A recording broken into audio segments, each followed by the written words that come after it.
just one defeat in the last 9 matches have seen them shoot up the table. Wakefield, on the other hand, have slipped dangerously close to the bottom, and so they are desperately in need of the points here at Bellevue. And this is the side that Wakefield hope will do the business today. Gary Spencer is the fullback. On the wing, a debut for the man on loan from Doncaster, the goal kicker Mark Sims. Andy Mason is in the centre wearing 3, alongside the Aussie Peter Benson in 4. David Jones, the former Great Britain amateur, is in 5. Nigel Wright, one of the brightest prospects in the game, is the standoff half. Jeff Bagnall, the Australian, is the scrum half.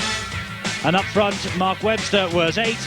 The hooker is Billy Conway. John Glancy is in 10, completing the front row. Second row comprises Paul Round wearing 11 and Gary Price in 12. And Nigel Bell, who's having an outstanding season here at Bellevue, completes the lineup. He's the loose forward in 13. The Trinity coach is David Topless.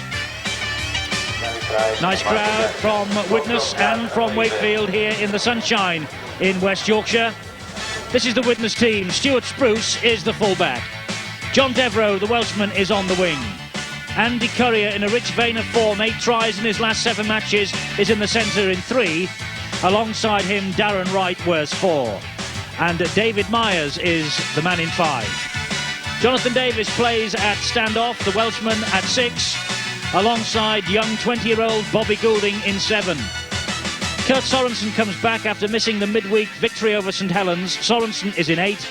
And Steve McCurry, back after under-21 duty, is the hooker in 9. Front row completed by Esene for Milo, the New Zealand international. Second rower, Paul Moriarty, is the Welsh international, 1 Great Britain cap to his name. New Zealander Emosi Kaloto wears 12. And Richie Ayres is another loose forward having an outstanding season. He completes the Widnes lineup for the coach, Phil Larder. And so it's Widnes in the shape of Jonathan Davis who gets this important big league match underway here at Bellevue. An important match for Widnes as they maintain their winning run, they hope. Important for Wakefield too, as they aim to get away from the lower reaches of the table. Referee for today is Jim Smith from Halifax, 49 on Tuesday of next week. And Widnes getting stuck in on the tackling very early on. The substitutes for Wakefield, they have James Mosley and Kieran Allen, an England schoolboy international. And for Widnes, it's Christian Tyra and Harvey Howard. Big long kick downfield.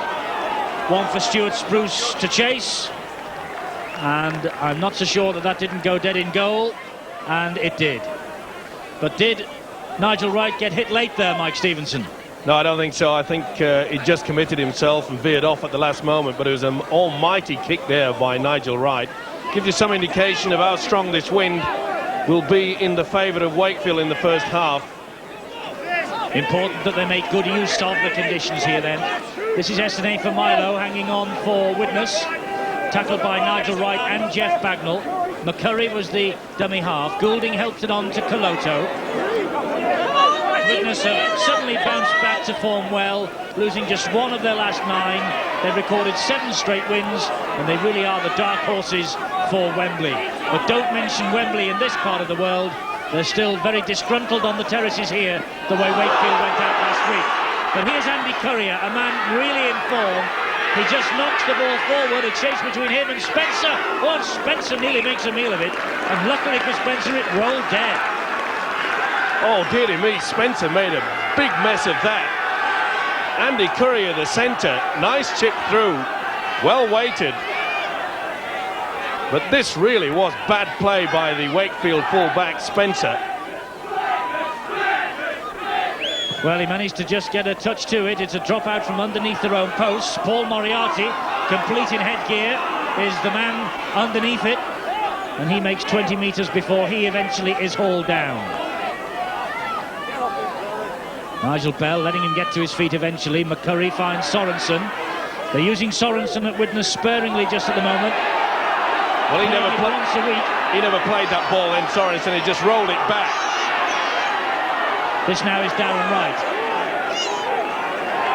Well, playing him sparingly. They don't think he's got the legs for 2 matches a week at 36.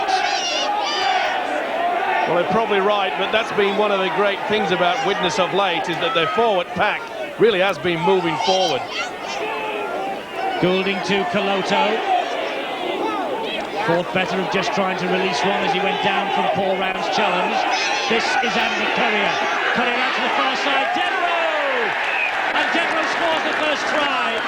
Widnes off to a flyer. John Devereux took a bang as he scored that, but that's try number 16 of the season for the Welsh winger. Stone's bit of championship replay. Good play by the centre Courier. He took the option on the blind side. He could see that the winger and Spencer were well out of their position. They really were caught napping there, Wakefield. And that is an easy try. David Jones sucked in. Nigel Wright couldn't get to Courier. And the strength of this man, the Welsh wizard, that's a great try. But Wakefield were caught napping. So Jonathan Davis with a difficult first conversion attempt from way out on the far side, tight to the touchline. That's the angle he has. And it catches the breeze, and he didn't really give it any sort of chance at all. So Widnes ahead by 4 points to 0. You see quite clearly that Wakefield are caught napping with a quick play of the ball by Widnes. They've only got one marker there, and look at the acres of space out here. Wonderful thinking by Courier. Races are through, sucks in right, sucks in the winger. The rest, they just can't stop that man. Great try. So Wakefield training 4-0, and Mark Sims, the new man, kicks off. Only finds SNA for Milo.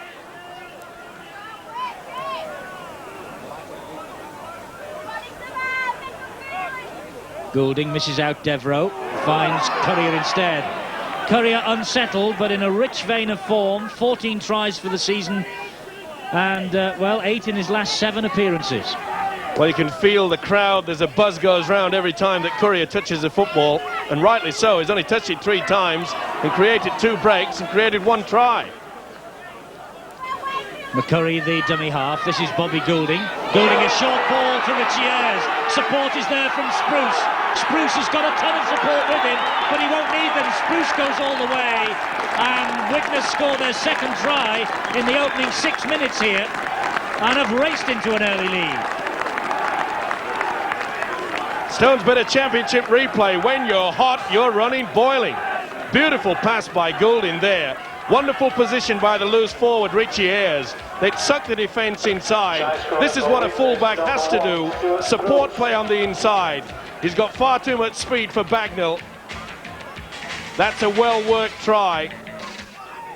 So Jonathan Davis with a much easier conversion attempt than his first effort. And this time he finds the mark. And Widnes have raced into a 10-point lead. See quite clearly the Bobby Goulding pass. There's Nigel Wright. He's been sucked out of the one line of defence. There's the gap, and that is what happens. Excellent play. Wonderful support there by Spruce. And look at the speed.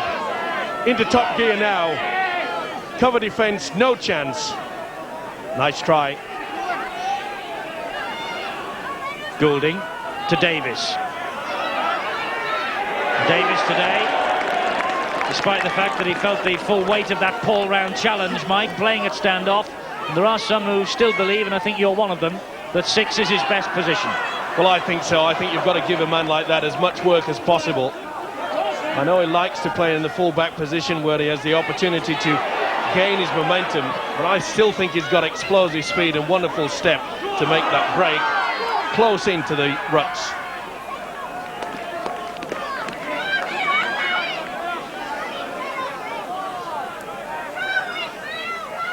This is Gary Spencer. He just stumbled. The pitch is very firm.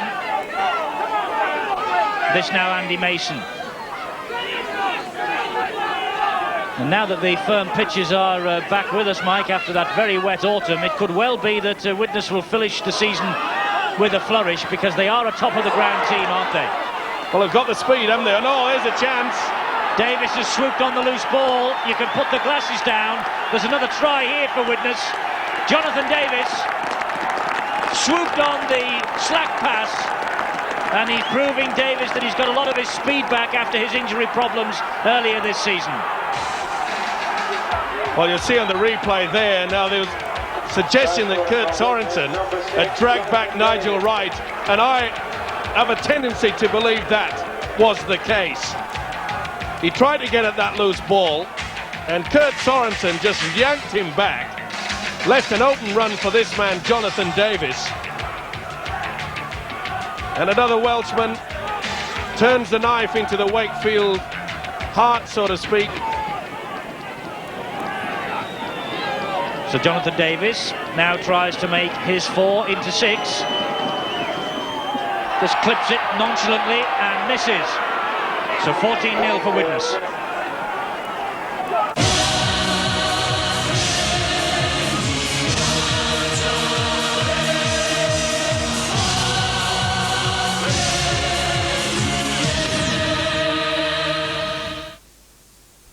If you haven't already, join the tour. It's exclusive. Non-stop entertainment, superb golf. The next stop on the tour is Torrey Pines for the Buick Invitational, with players eagerly competing to gain Ryder Cup points. The final round starts tonight at 9, only on Sky Sports. Don't miss it. He's under the fence. He's past the dogs. Shh. Hope the guards. They didn't see him. He's made it! I got him.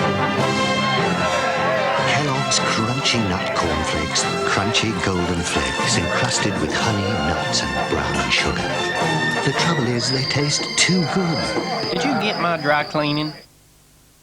Life can be a real pain. You get this fresh, smooth-looking skin. But just when you begin to appreciate it, it can start to go. But luckily, it doesn't have to be that way. Oil of Ulay works like the fluids in young skin, absorbing quickly to replace and lock in that precious natural moisture like a magnet. And when it comes to the crunch, you never get a second bite at young-looking skin. Oil of Ulay, twice a day for young-looking skin.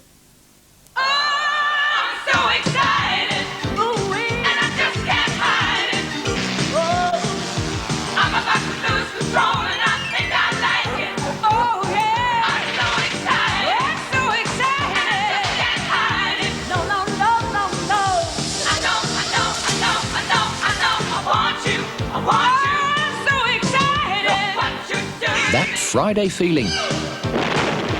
You just can't keep it in.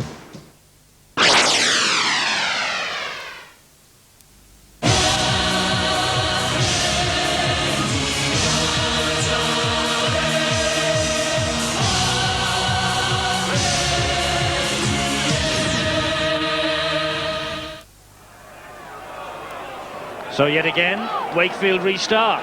They've conceded 3 tries, and we've been playing a quarter of an hour.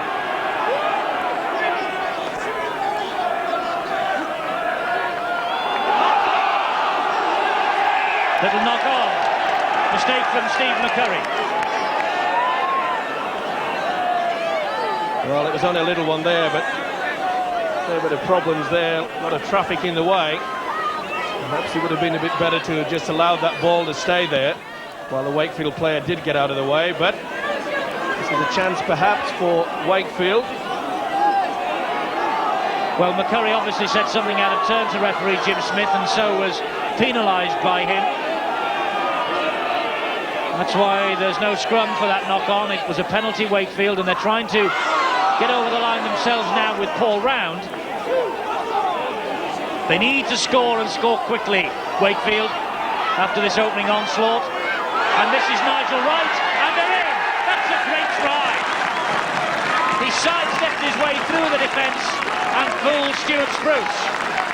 Good try for Nigel Wright, and exactly what Trinity needed. Down for the championship replay. Good play by the Australian Bagnall. He throws a dummy, takes a step, and releases it just at the right moment. He sucked in Bobby Goulding towards him. Spruce couldn't handle the step inside. You'll see more clearly here. The Australian Bagnall, the dummy. You can see the defence come through. That's enough to leave that gap. And the step is enough to get that 4 points. What a fight back by Wakefield. Excellent try. 18-year-old Nigel Wright made his under-21 debut in midweek. And there's the conversion. And Mark Sims gets his Wakefield tally underway. Wakefield 6, Widnes 14. You see the dummy from Bagnall has given that man, come out of the defensive pattern. It leaves enough for that gap to go through, and the step, it does the rest.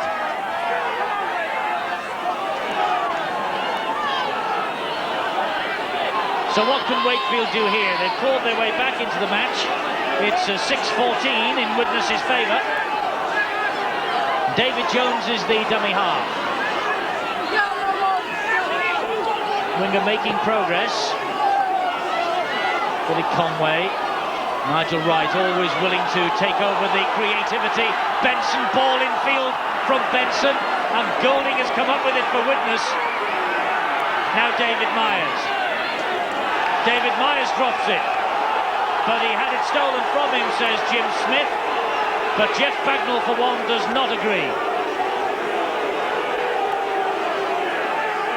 This was a first chance there. Benson back inside, and really Andy Mason made a meal of that one. But it was nice play from Nigel Wright that set that up. And that man there, Jeff Bagnall, that's the third time he's had a few words to say to Jim Smith, the referee. I know he'll come out on top. This is the incident where you can see quite clearly that the Australian had reefed that ball out. Yes, it was absolutely plain that he had stolen the ball in the tackle. Jim Smith right. Jeff Bagnall said another word out of turn, got marched back 10 metres, and so Widnes now really are on the attack with Sorensen.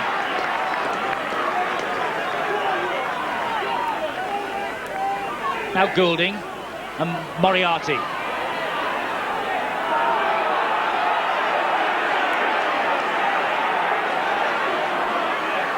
McCurry from dummy half. Makes 10 metres.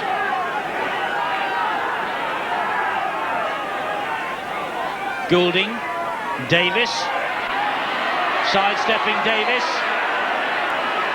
Good job that Bell and Spencer were there. Darren Wright, the dummy half.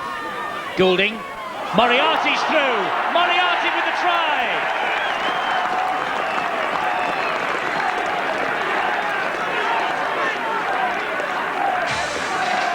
Nice switch of play, the Stones bit of championship replay. You'll see quite clearly the run around with Darren Wright. Goulding switches back inside. The gap is enough for this big fella to go over for 4 points. Well rehearsed move, excellent play. Wright, the run around, he doesn't get it. Look at that. You can see how the defence has moved up, not in a straight line, more like a dog's leg. And you can't afford to do that. Lovely play. You could see it was a planned move. The big second rower pounding through. Nothing's going to stop him. Widnes back on their way again. Yes, Paul Moriarty, the Welshman, a try against St Helens on Wednesday. He's missed just one game this season, which is good to see after all the injury problems he's had since he came north from Swansea.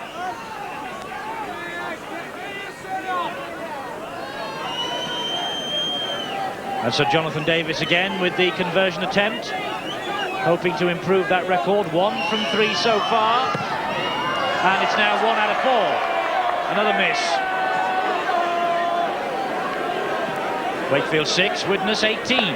Wakefield 6, Widnes 18. This is how effective a run round is. You see that the gap has come through there. They didn't move up quickly, and the big Moriarty, oh, you could have driven 2 double-decker buses through there. Billy Conway picks himself up. Mason finds Bagnall, he finds Round. Paul Round coming more and more into it. But that has been the story of Wakefield in that set of 6. The ball really wasn't passed into the correct area, and possession this time goes back in Widnes' favour. Yeah, they spilled and missed so many opportunities, Wakefield. They are making the gaps. They're making those breaks, and really they'll be ruining the fact that they've wasted so many chances. It isn't as much that Widnes have taken full control. They certainly have in attack, but there's still a few gaps out there on the Widnes side. Trouble is, Wakefield just can't capitalise on them. Now Richie Ayres for Widnes. Good tackling. Nigel Bell again. Davis to Moriarty, looked forward. Moriarty trundling upfield, despite the attentions of Wright and Mason. McCurry finds Coloto. Coloto finds Goulding. Goulding, long pass out to Devereaux, who hangs on. Good job that Paul Round was there, that's the last tackle. Courier has decided to go down the blind side, collects his own kick ahead. Oh, dropped the ball over the line. Credit Gary Spencer for the challenge. Well, excellent play here by Courier. Wonderful tactic there, kicking through and picks it up. Throws the dummy, and well, really, that would have been a try. He just lost it. Spencer wouldn't have been able to prevent that. But what great skills by that man.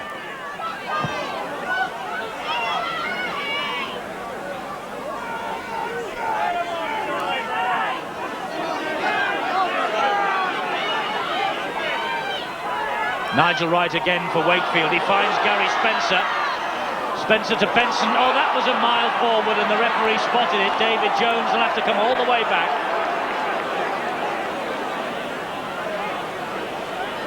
Well, a little bit unfortunate, but there's no doubt about it that Benson's pass there is forward. You can see that the gap is still there. The chances are there to be taken.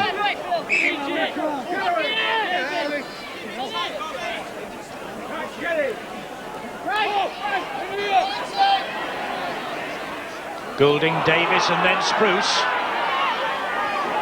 Fullback loves to chime into the line, doesn't he, at every opportunity. Darren Wright is the dummy half. Oh, a fine game, the fullback Stuart Spruce. As you mentioned, he loves to come into that three-quarter line. Has the speed. Which he has. Straight through the challenge of Nigel Wright, but two more were waiting for him. Gary Price and Nigel Bell. McCurry the dummy half. Coloto is the runner. Coloto still manages to release the pass to David Myers. David Myers has to take the challenge eventually from Price. McCurry to Coloto. McCurry takes the return. Stands in the tackle. Gets the ball back to Coloto. He misses it. And so Darren Wright can continue it on. Darren Wright taking play right underneath the Wakefield posts. That's the last tackle. Moriarty! Moriarty try! Moriarty's second. The big Welshman saw the gap from dummy half. Wakefield were asleep and Moriarty reacted. Sounds been a championship replay. Good run by Darren Wright. He saw the gap. Wakefield's defence was all at 6s and 7s. They forgot about the second marker. This man didn't. In he went. The strength reaches over, but you could see quite clearly. Now this is a run by Wright. There's an awful attempt by the prop forward Webster and the hooker Conway to try to stop him. Came back for a second bite at the cherry, did the hooker. Managed to get it through. There you can see that there's three Wakefield players there trying to hold him back to get the defence time. They forgot about one thing though. You've got to do it both sides. Move up. They didn't. The result, 4 points in the second try for Moriarty. And Moriarty immediately is going into the blood bin to have a stitch or two, put in a cut on the face. Davis then from right in front. 1 from 4. It's now 2 from 5. And as the half-time siren sounds, Widnes have taken an even firmer grip on this match. Wakefield 6, Widnes 24, and Jonathan Davis with 2 successful kicks from 5 attempts.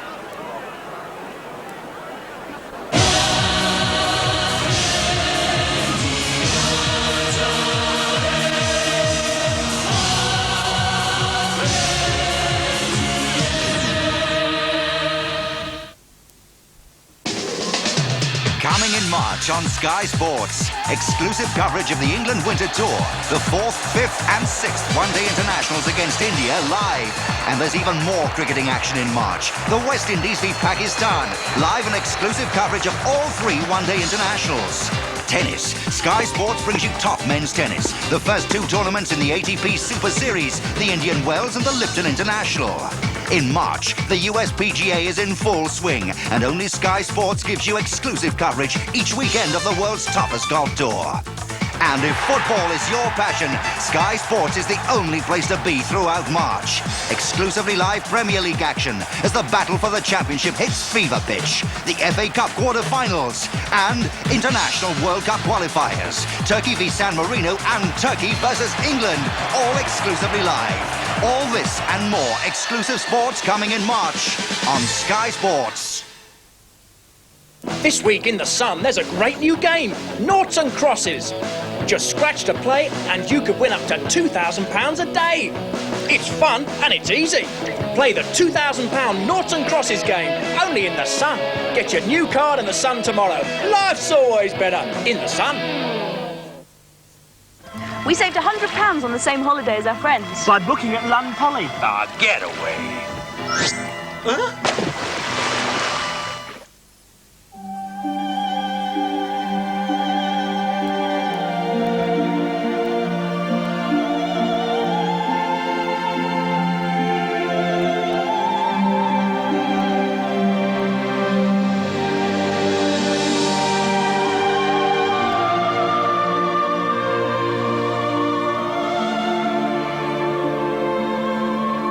Cadbury's Flake, the crumbliest, flakiest milk chocolate in the world. You have a passion for rugby league and all the trappings. All clubs have got the You league. want to see all the action. Join the debate. Learn about the changes. All of your Meet comments. Steve-O at his own game. You want to put your oar in. Have a laugh. Thank God for boots and all. In association with Stones Bitter. Monday nights at 10 on Sky Sports.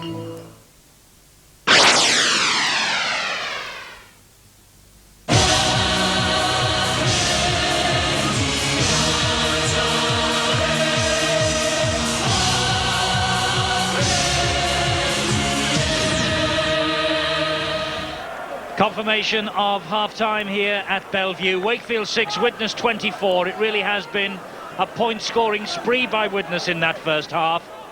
And they have made a change at the start of this second half.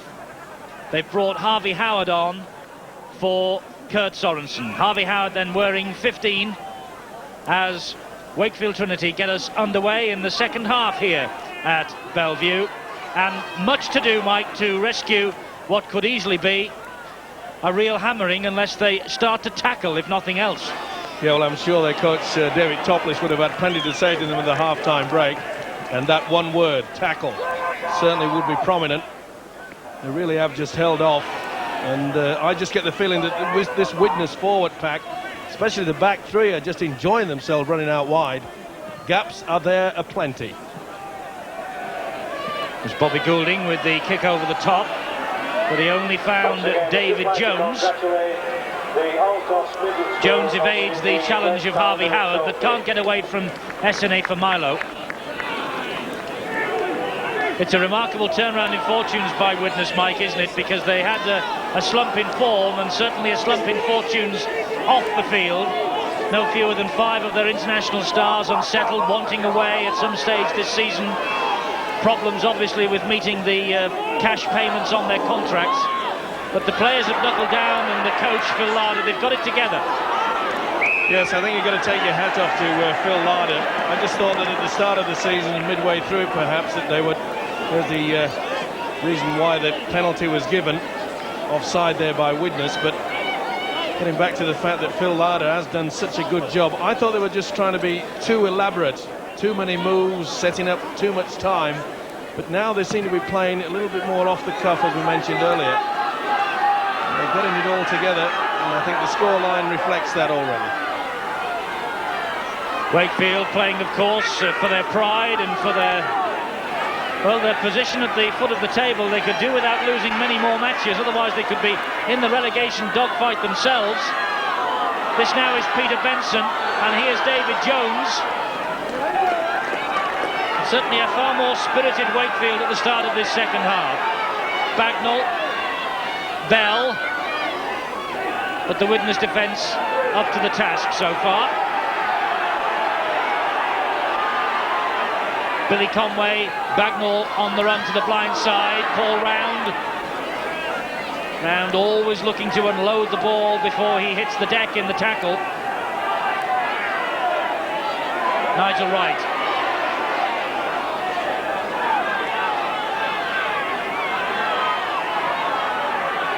Conway again to Bagnall. Round couldn't hang on to it. It's a knock on.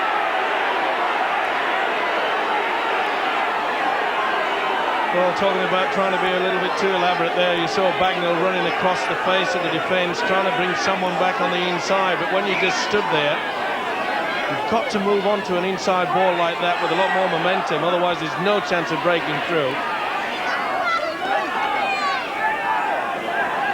Widnes in possession then, but deep in their own territory. Spruce makes the error. And after we've said that he's played so well today, that's the second. Just lack of concentration there. Isn't all that bad a pass from the centre, Darren Wright. He knows it. Out to impress, of course. From the base of the scrum, Gary Price goes on a little run. Halted by Myers and Moriarty. Wakefield so close. In possession now with Bell.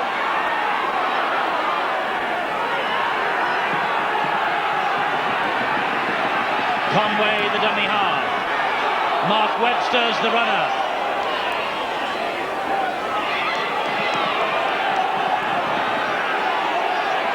Conway again. Bagnall gives it to Round. Good defence, Widnes. Yeah, it's good swarming defence, as you mentioned, Eddie, but the mere fact that this Wakefield side, they're really not running onto the football like they should. We saw there on 2 occasions the forwards, when receiving the ball, they were just flat.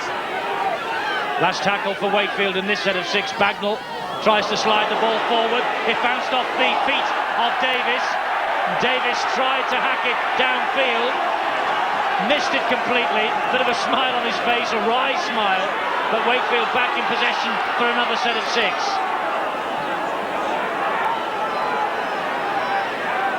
He'd obviously made his mind up to kick it downfield then, and the bounce deceived him. Had he been thinking about picking it up, he'd have been away. This is Bagnall, and now Gary Spencer. Through 1, through 2, good run from the fullback. Conway to Bagnall, and back inside to Price. That's good play. Gary Price with the try. The man who went on the Lions tour in 1990. Shin problems this season. Problems now as he recovers from scoring that try. It's his 4th of the season. Stone's Better Championship replay. Good play by Bagnall. This time someone coming on the inside with a little bit more speed. Momentum takes him over. Good play by Gary Price. This time the Wakefield forwards weren't stood still. Good run across the face. Throws the dummy inside. The breakthrough. Well played. Price is still receiving treatment. Just alongside the posts. So Mark Sims with the conversion attempt. And from almost right in front, Sims makes Price's 4 into 6. Wakefield 12, Widnes 24.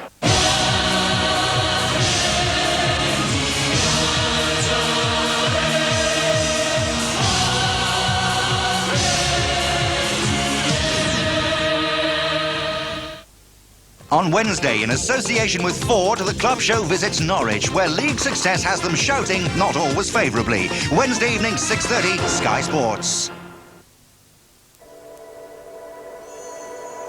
There are machines that can appreciate shape and form. We call them craftsmen. They're the machines that finish 80% of our new 800 coupe. By hand. The new 800 coupe. Above all, it's a Rover. Most Malaysia Airlines flies daily non-stop from Heathrow to Malaysia with over 300 weekly connections to the Far East. Malaysia Airlines, enchantment wherever you fly.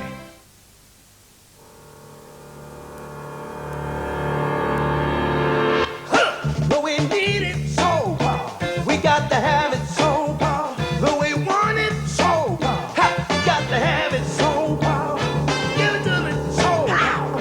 We want it so bad. And if I get there, I've got to win.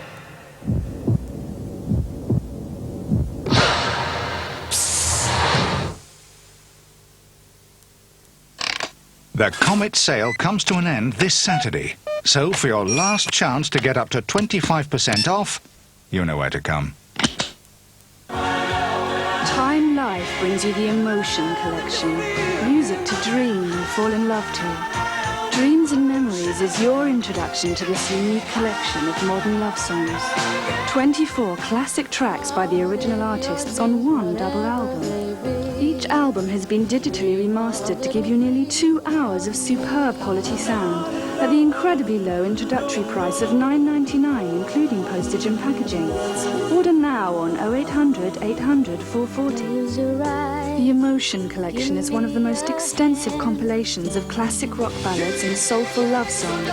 But remember, this collection is not sold in the shops. It is only available through Time Life. Order Dreams and Memories on CD or cassette for only $9.99. Call 0800 800 440 now. The Emotion Collection. Music to dream and fall in love to. You'll love it. This is all I need. Into the queue. Come on.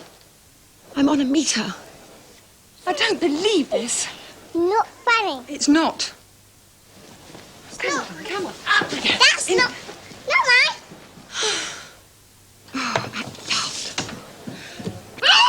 Horlicks! Unwind with a Horlicks. With the goodness of malted barley, it's the natural way to relax. What will make you say Horlicks today? If you haven't already, join the tour. It's exclusive. Non-stop entertainment, superb golf.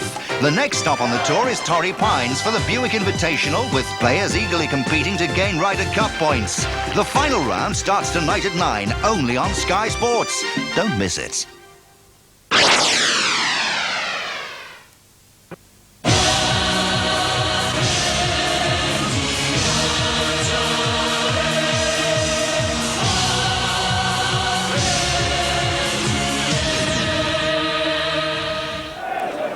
Wakefield 12, Widnes 24.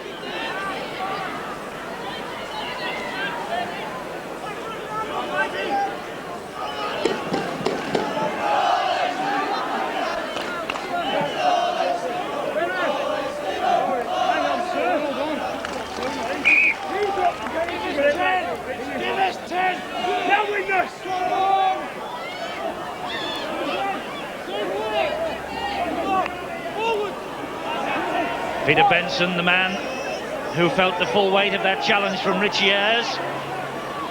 Wakefield 10 metres from their own line.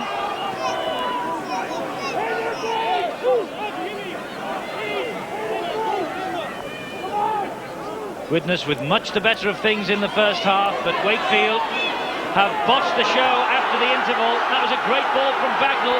That's a great run from Wright. He's found Mason. Mason needs support. But good challenge from Spruce. Oh, great tackle by the Widnes fullback. It had to be. Surely that was high. Well, he tried to get the ball away, did Billy Conway. No, they went for the shoulders. Everything was all right there. Another missed chance by Wakefield. But that's a type of explosive football that we want to see from Nigel Wright. He's the man that can really bring him out of this one if they can just give him the opportunity.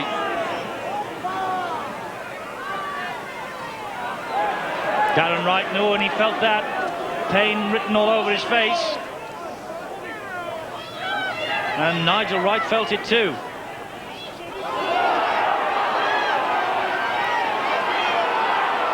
Caloto just handing the ball on the plate to Richie Ayres. And Ayres setting off on a run. Halted by Mark Sims. This now is Stuart Spruce. Good run from Spruce. What an excellent run. He's found David Myers. But the referee has pulled him back for forward pass. The run was perfect. The pass was forward. Tremendous break by Stuart Spruce.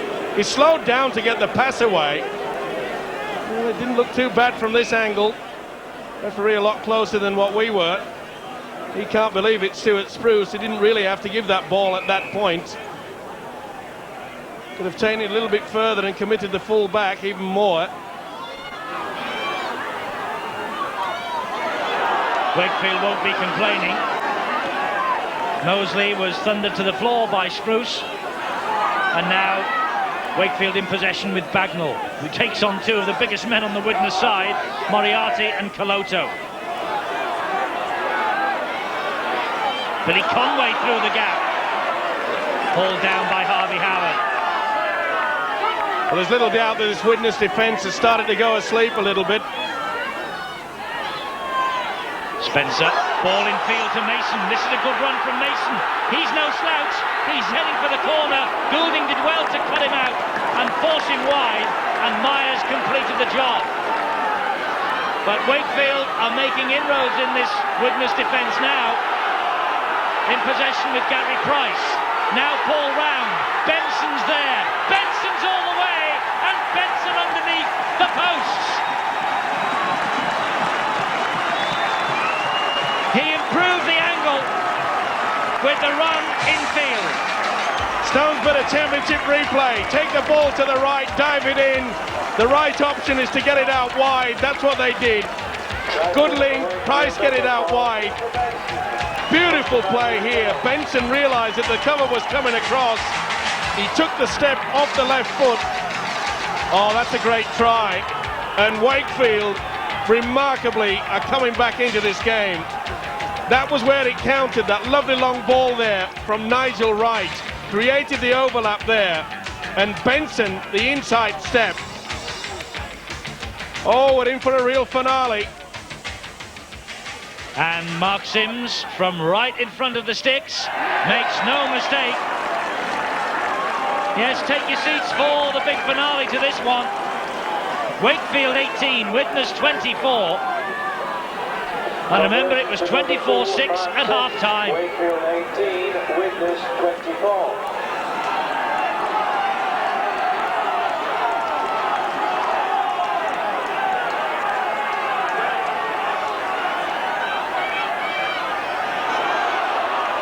3 years ago, Widnes and Wakefield drew 10 points apiece. Jonathan Davis kicked a goal off the touchline to rescue a point for Widnes. Here today, it's Wakefield who are doing the fighting back, and they really have got this bit between their teeth. Mason.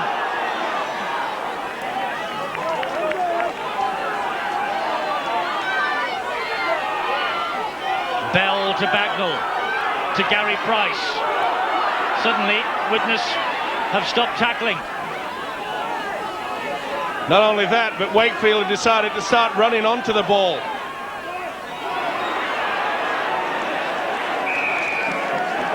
That was the last tackle. Nigel Wright caught in possession by Sorensen and Davis. Wasted chance there by Wakefield. They just lost the plot. That's the third time in this game that they've done that. Widnes, though, are blowing pretty hard at the moment, though that's a good run from Harvey Howard and a high swinging arm coming over the top from Nigel Wright. He's going to be pulled out by referee Jim Smith for this. Stupid play by the youngster there at a time when they didn't want to give away any silly penalties. A little bit of frustration there. That's not the type of football that we want to see from that youngster. Such a talented kid. No good shaking your head there, Nigel. I'm afraid you've given away a crucial penalty at a time when you're getting back into this game. And Jonathan Davis has elected to kick for goal. He has the wind at his back. But even so, he's 40 metres exactly from those Wakefield posts. This will be a mighty kick if he gets it.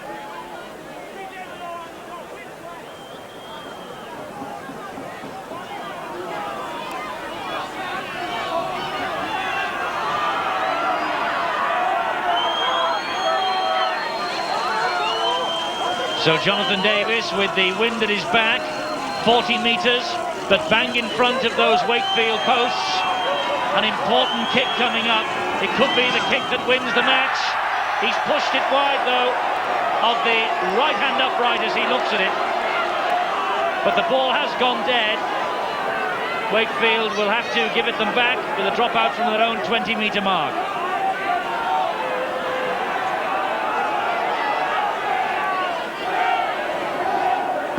So Nigel Wright restarts and he will breathe a sigh of relief that Davis didn't find the target with that kick. Well, Widnes, I'm sure, will use their heavy forwards, trying to gain that ground and then bring into the game the kicking of Bobby Goulding. They'll try to keep Wakefield forced down in their own quarter from here on in now. Moriarty. Marauding run from the Welshman. Bravely stopped by Conway and Bagnall. Not two of the biggest players in that Wakefield side, but big-hearted. Widnes have to realise they are in the driving seat. They're the ones that are in front. Wakefield have to play the panic football. Harvey Howard.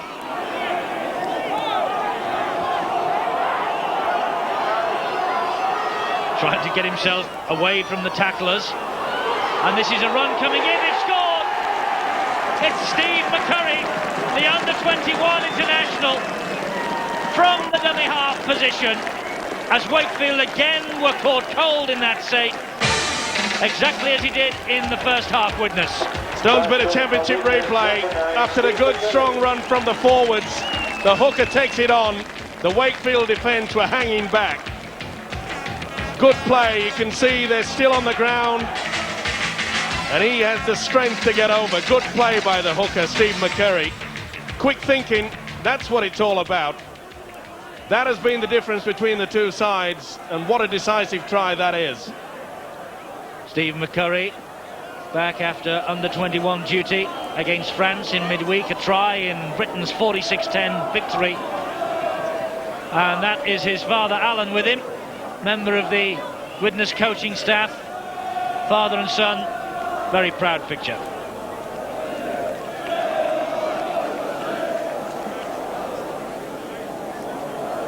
Davis with the conversion attempt right in front. No problems this time. Conversion to number 6. Wakefield 18, Widnes 30. Wakefield 18. Well, it's quite clear, isn't it? Look at all this ground space here that McCurry can choose from, and that's where he runs. Second marker not doing its work, the defence not moving up. The result, 4 points and probably 2 points, vital 2 points to Widnes.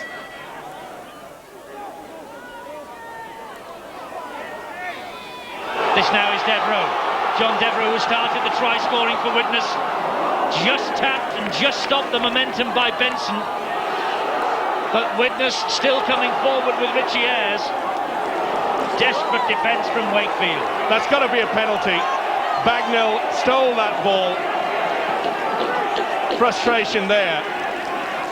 Moves forward Richie Ayres. And there you can see Bagnall just snatch it away.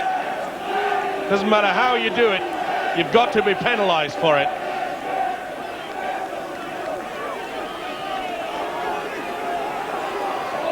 Widnes have decided to run it. Well, once the kick was taken there, the short kick by Sorensen, Bagnall had moved up to within a metre of him.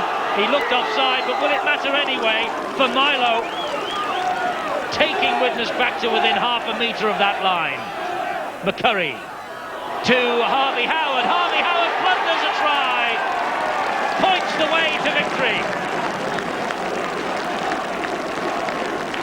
And suddenly Widnes have come off the canvas like a heavyweight professional boxer and struck back in the last round just before the bell. Stones bit of championship replay. If you use the strength to your best advantage, this man did. Harvey Howard Excellent run on the angle. Look at the strength in this man's thighs. That was the reason why the fullback Gary Spencer couldn't stop him. He's a big lump of a boy. Long ball out wide, running at the angle. You've got to make sure you get that contact. They didn't. The try, and isn't he happy? His fourth of the season for Harvey Howard. And Davis, 3 from 7 this afternoon. His success rate now is exactly 50%, 4 from 8. Wakefield 18, Widnes exactly double, 36. To number 6, Jonathan Davis. A tired Wakefield defence, not in a straight line, you can see that. Forward running at the angle. The result is a nice try to this guy. Number 14, Sheer strength. For number 2, John Devereux.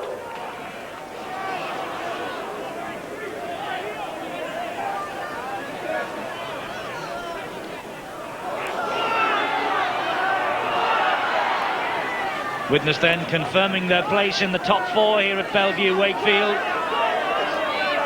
There's Kieran Allen at dummy half.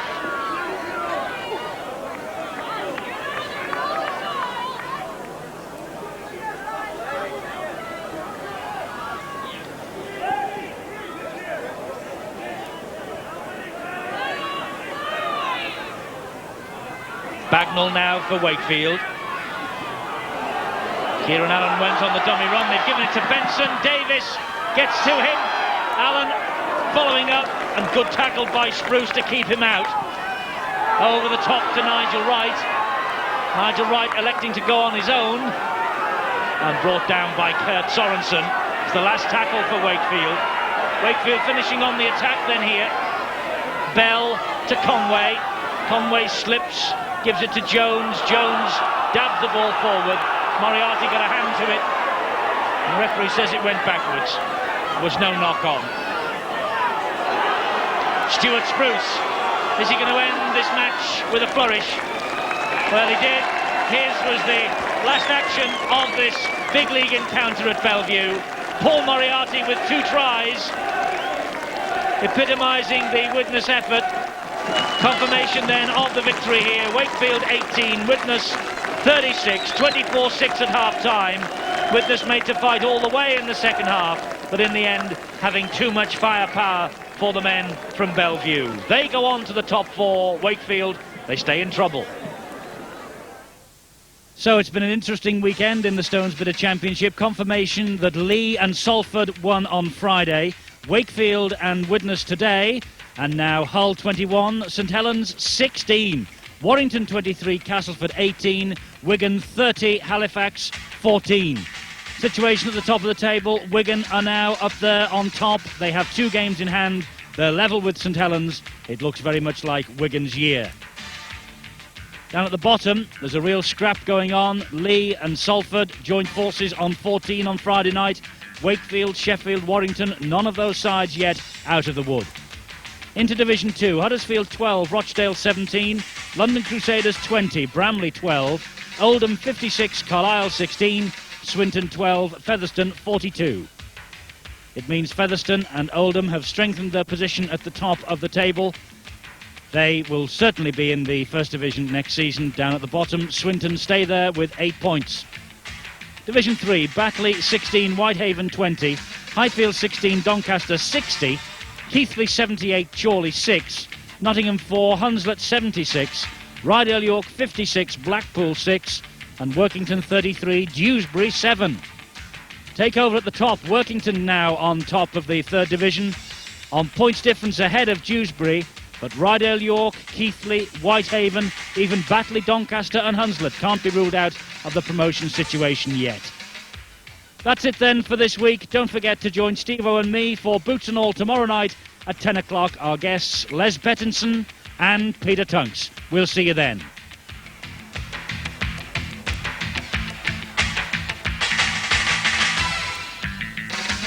The Stonesbitter Championship, taking rugby into a different league. Feed the day.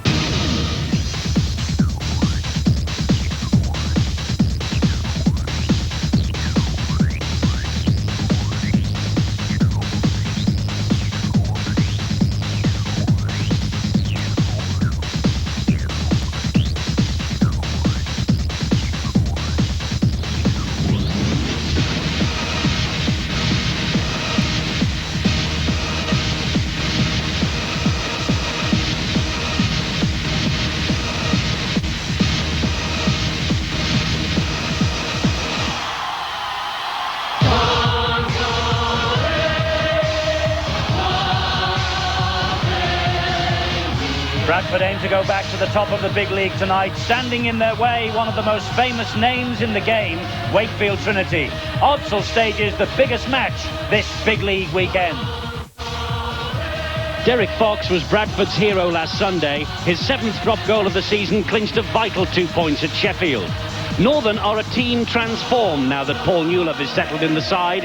His try shattered the Featherstone club record last season. He's got 16 so far this time, including a titanic effort against Castleford. David Watson has blossomed under Peter Fox's guidance at Odsal. Since arriving last season, he's just missed 1 game in 52. And in Bree McKebby, Northern have a true winged flyer. 14 tries now for the man they once called the new Afire. You can see why. Roy Powell will tackle his heart out all day. Peter Fox's first major signing in '92, he kept them in the big league that year. Andy Mason has been Wakefield's leading scorer 4 out of the last 5 years. His tries have kept Trinity afloat. Andy Wilson's a survivor of Wakefield's last Odsal win in '89. He knows his way to the Bradford line, though, this in last year's win at Bellevue. Look out for the big Aussie Dave Woods, who has arrived this season as others have left. Woods' runs take some stopping. The Trinity skipper will lead from the front. Bradford Northern, along with Warrington, are the realistic challengers to Wigan's crown. They're aiming for a 6th consecutive home win over Wakefield Trinity, and confirmation they will go to the top of the table if they win tonight. Let's check their team out. New Zealand international David Watson's the fullback. He took part in all 3 of the tests against Great Britain this autumn. Dio Powell is on the wing, the 20-year-old under-21 international. He makes only his 2nd start of the season. The Kiwi Darryl Shelford is in the centre, brother of the famous former All Black captain Buck Shelford. Paul Newlove is the 22-year-old world-class centre. Paul Newlove's 16 tries so far this season proves he's in devastating form. This dynamic centre is arguably the strongest running three-quarter in the game. Has a great sidestep and amazing speed for such a big man. Newlove's upper body strength will create plenty of problems for Trinity's defence tonight. Paul Newlove, the £245,000 summer signing from Featherstone Rovers, where he broke the club's try-scoring record last season. Bree McKebby scored the first hat-trick of his Bradford career against Sheffield last Sunday.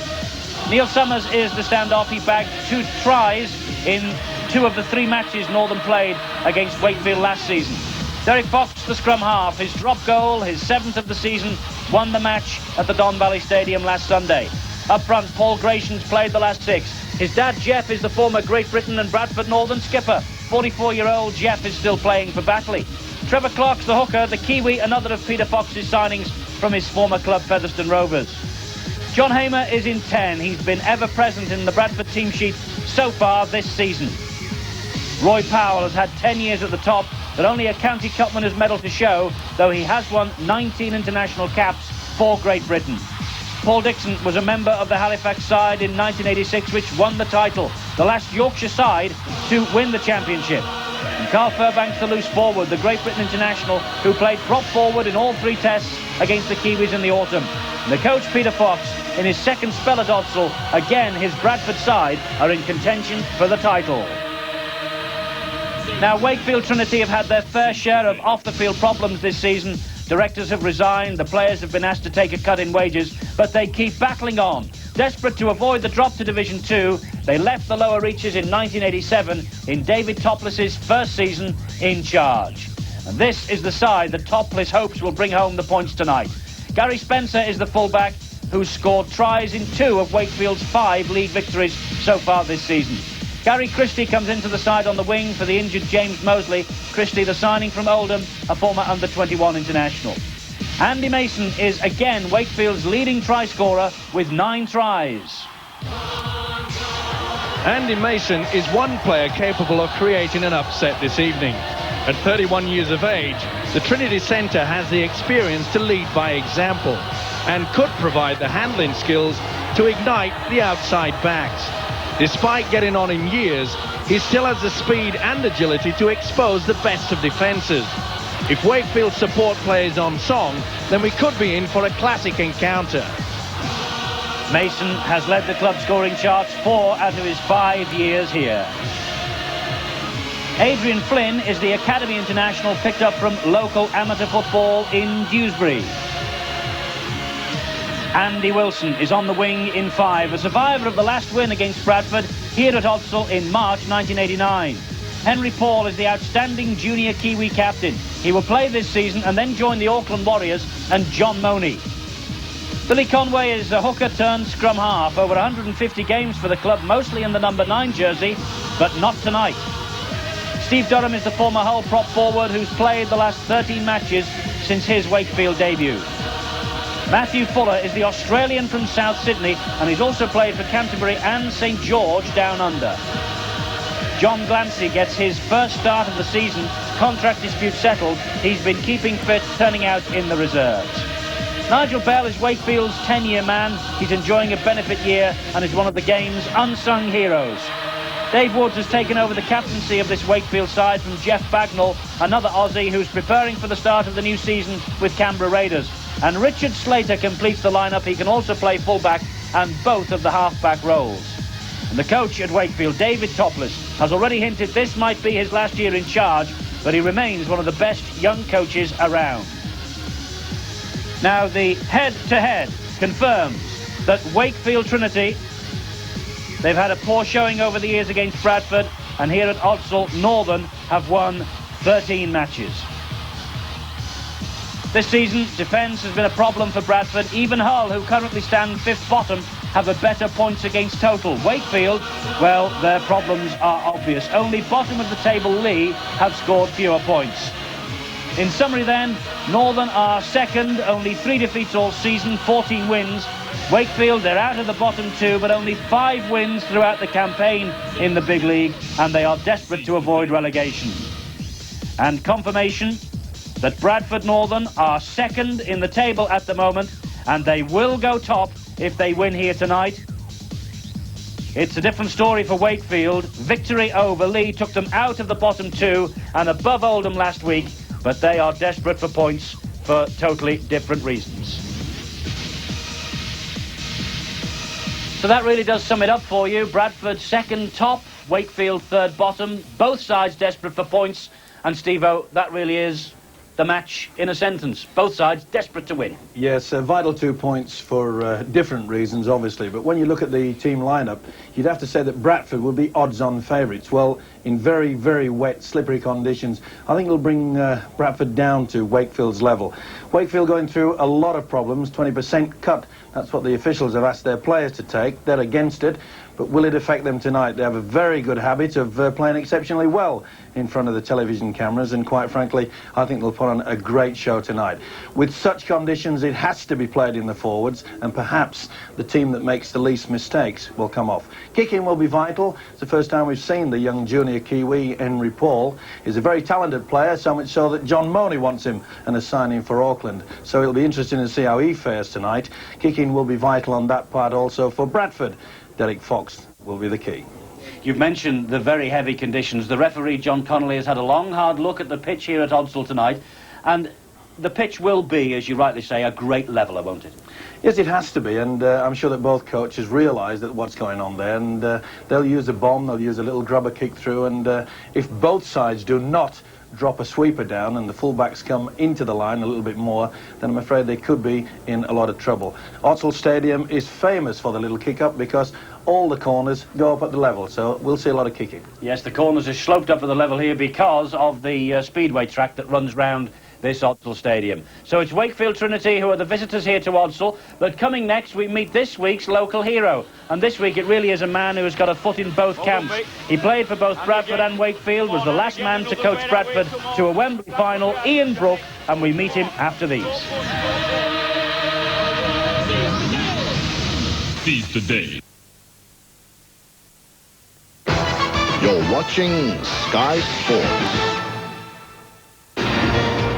Saturday night, a first for British television. Floodlit horse racing, live on Sky Sports. Join us for a season of evening meetings under lights from Wolverhampton and enjoy the sport of games. The Winning Post, Saturday at 7, live on Sky Sports. My new family was coming home, and I felt awful. Thankfully, day nurse capsules were on hand. They help dry runny noses, relieve aches and pains, and soothe coughs and sore throats, allowing me to get on with my day. And what a day it was. Day nurse, intensive care for cold and flu symptoms. I don't care what the weatherman says. When the weatherman says it's raining, you'll never hear me complaining. I'm certain sunshine. I don't care how the weather... There is a new antiperspirant, Sure Sensive with aloe vera. Got to be sunny to me. It's tough on perspiration, but also gentle on the skin. Gentleness in a tough world. Oh, jeepers. New Sure Sensive. Mama don't want no greasy food from no cooking oil. Mama don't want no fat on food from no cooking oil. Mama likes a nice cod piece that does not swim in grease. Mama does a mean drumstick without no oil slick. Mama preaches that it's great, cause it's low and saturates. Cause with crisp and dry, the food stays crisp and dry.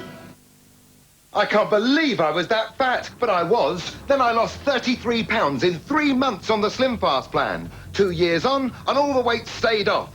Sometimes I overindulge. No problem. I simply go back on Slim Fast for a few days. These shakes are even more delicious. Rich chocolate, luscious strawberry, scrumptious vanilla. The weight has gone. I feel younger and healthier. Imagine what Slim Fast can do for you. Give Slim Fast a week. See the weight come off and stay off. Hurry up. I can't. I'm cleaning the bath thoroughly with this cream. Like you told me. We use Flash Bathroom now. It does it in half the time your cream takes. Allow me to demonstrate. Of course, the demonstration. Flash Bathroom starts lifting dirt off all by itself, so there's less scrubbing. Less scrubbing? And it leaves no residue. Oh, really? I finished. Did you do that? It's easy when you know how. On Bathroom Grime, Flash cuts cleaning time in half.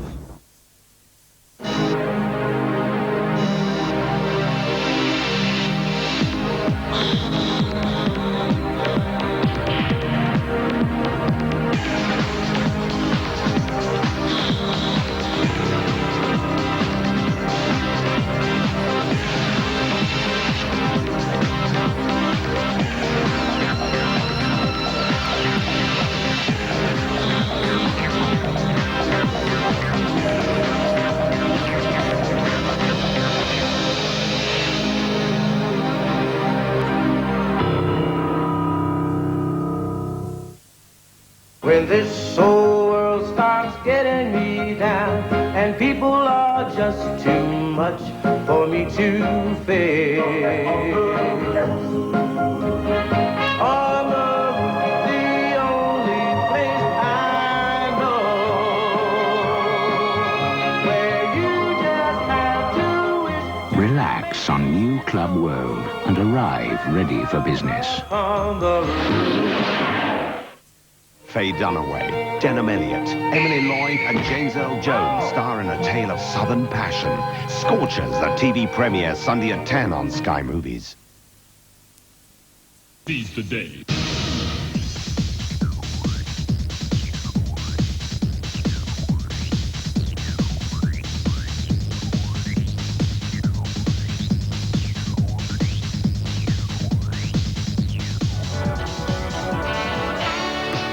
Doncaster's Alliance team prepare for their first ever Cup final appearance against Oldham with a coach who knows all about Cup finals. What we've got to concentrate on, lads, is make sure we're all in right frame of mind. Cup match in it tomorrow, Alliance Cup, we want a good run in it. We're a second division side, but we want to play the big boys, find out how good we are, and we're good.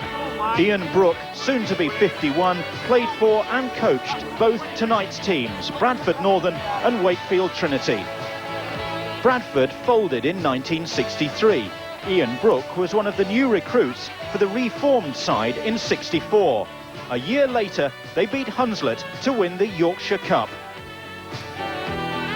A serious injury ended Ian Brooke's playing career in '71. But 2 years later, he was coach when Bradford Northern reached the Challenge Cup final, where they lost to Featherstone Rovers, coached by Peter Fox. It was tremendous to get there, you know, for the club. I mean, what, 1950, I think the last been there, it was 1973, so, you know, 23 years, and, you know, the town really, you know, supported Bradford, and tremendous supporters. I mean, I really loved it. Bradford, it was tremendous players. Ian played 13 times for Great Britain. Here he is scoring against the Aussies at the Sydney Cricket Ground in '66 and preparing for post-match celebrations with fellow tourist Tommy Bishop. Organised, come on. Ian had good times at Bradford and Wakefield, and his loyalties are divided between tonight's big league rivals. The trouble is, when Wakefield and Bradford play, I've friends on both sides, and I never know who to watch out for, because I'm going to fall out with somebody probably. Ian Brooke, we always see him actually when Wakefield Trinity feature on the big league. Steve-O, you remain great pals with him. You even buy the man a drink. That's how good friends we are, I can assure you. It's, now, Brooke is one of the superlative centres, and his combination with Neil Fox was virtually unbeatable. Classy act.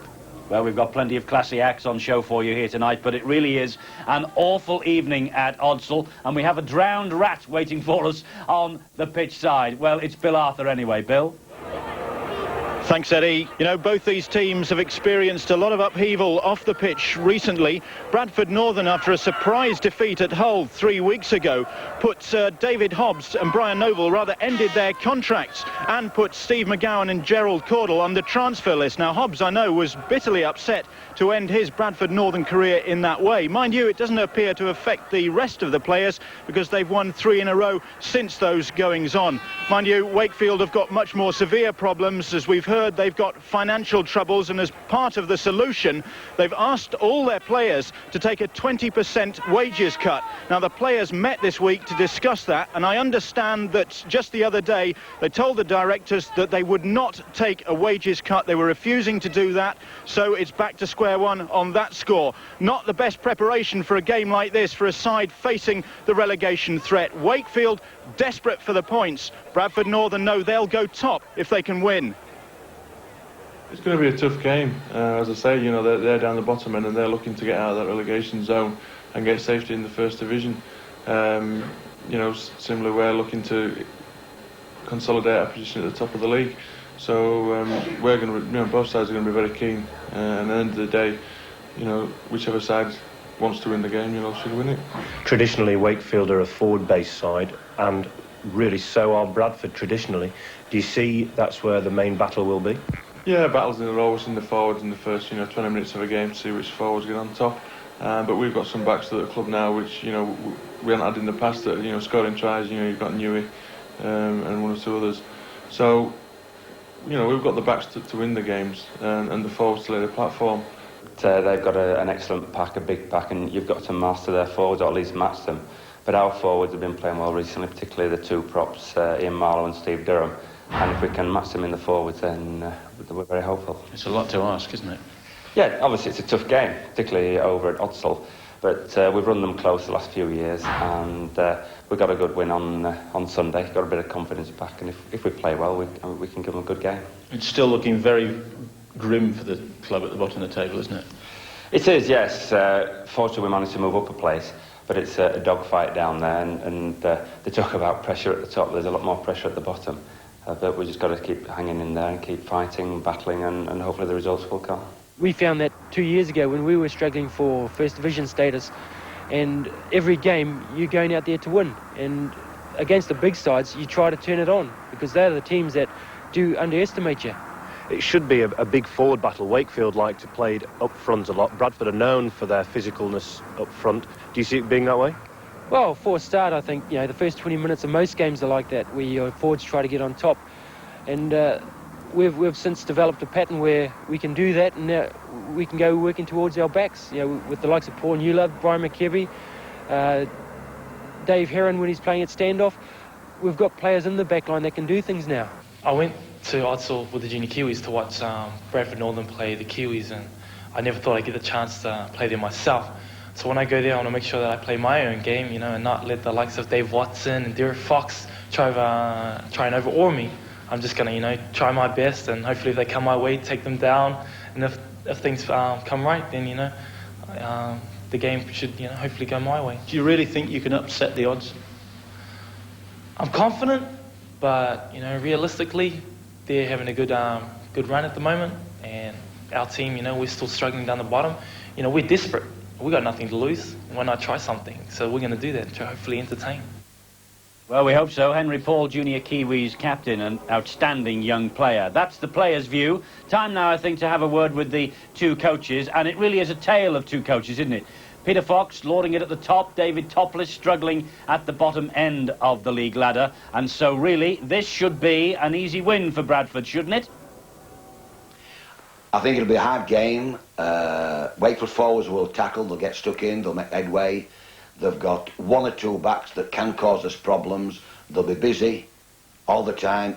We have to settle down early. We have to stop them from playing and then take charge of the game with the way we play the game. And we play the game by taking 2 or 3 charges like everybody did, and then, but we move the ball a bit quicker than other teams, and we've got to get the ball into our backs because we've got some backs now that can score tries from anywhere on the field of play. We didn't have that a year ago or 2 years ago. Now we've got men that can go 80 yards. Newlove and Kebby in particular can go 80 yards. Watson can get through an hole and go 60 yards and then give somebody else it to finish off. So we've got men that can go the distance, and these are the men who we look to now to play rugby for us. There's no easy games everybody can knock everybody else off, you know, and we've got 13 games left. I feel we can get another maybe 10, 12 points, and I feel that'll be good enough.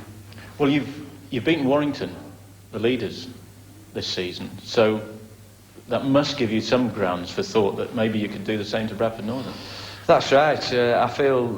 I feel we can beat Bradford. It's just a matter of getting the lads to believe it. I feel we can believe it, and like we did against Warrington. I mean, Warrington, we beat them fair and square. There were no question on the result, and we did play actually very well that match, where we created maybe another 3 try-scoring chances and didn't take them, else it could have been a bit better score. But I suppose with such an inexperienced and young squad, really, well, that's it, isn't it? I mean, confidence is a very fragile thing. That's right. If they get a few bad results, and we've played well in a lot of games and just haven't had the match winners to follow it through. At Leeds, we could have won the game. At Headingley, quite easy over the holiday period, and we could have beat Bradford Northern at home down here. It was just a bit of magic from Watson and Newlove, and Kebby finished it off at the end. Else we'd have probably beat Bradford, and we're going, you know, I mean, we know they're the top of the league, but we've knocked the top of the league off once down here before, so we'll be going with guns blazing. We look forward to it then. David Topless, the Wakefield Trinity coach. Dreadful night though. Brollies are up on the terraces here at Odsall. Steve-O, it's going to be a forwards battle. That without doubt, but stamina will play a very key factor as well, because Bradford Northern, well, they're a little bit long in the tooth, perhaps a little bit older than the Wakefield pack, and obviously a little bit heavier, and that could tell in the last 15 minutes, so that could be vital. So vital that the forwards get on top in this match. It's Bradford Northern against Wakefield Trinity. It has been teeming down here all day, and it continues to tipple down on the crowd. But we have a match and a half for you. Great local derby coming up, Bradford against Wakefield. Seize the day. You're watching Sky Sports. What's it like going into action with today's most exciting warplanes? Good man. Tornado pilots tell you in takeoff. What's it like fighting fires from the air? What can be learned from aviation disasters? Page by page, week by week, Takeoff tells you everything you want to know about aircraft and what it's like to fly them. Get part 1 of Takeoff this week with the first 2 pieces of this free model kit, and build your own Tornado. JD, meet Walter Beagle, the world's most accident-prone man. Delighted to be working with you. Who better than Walter to go on TV and announce that Vauxhall Corsas and Astras come with 1 year's free insurance, JD? Interesting idea, Atkins, but sadly unworkable. Why? Mr. Beagle has just fallen out of the window. Oh, he's okay, thank goodness. Your car broke its fall. Corsa and Astra, now with free insurance. Do you use your mouthwash just to fight plaque? Or like this man, just to freshen breath? Well, McLean's Active Mouthguard starts to kill plaque bacteria immediately, so you get the best of both worlds, because it also gives you great fresh breath. McLean's Active Mouthguard fights plaque and freshens breath all in one. Looking for something to give your man a thrill? Maybe a spot of Indian will. Quality ingredients, authentic of course, make our creamy korma sauce. Punjab style breadcrumbs, a little bit of spice for a chicken korma Kiev that's very, very nice. New chicken korma Kiev, another easy-to-doodle-do meal from the Sun Valley Kiev range. Sun Valley, where only the best will do. Most goody-goody. When I was Jack the Lad, shredded wheat helped give me what I needed. But now I'm Jack the Man, my needs are different. I still want bran fibre, no added sugar or salt, and 100% whole wheat. So, shredded wheat's the only one for me. Hey, I like to keep the best players for my team. Shredded wheat and bite size too. There is no better cereal.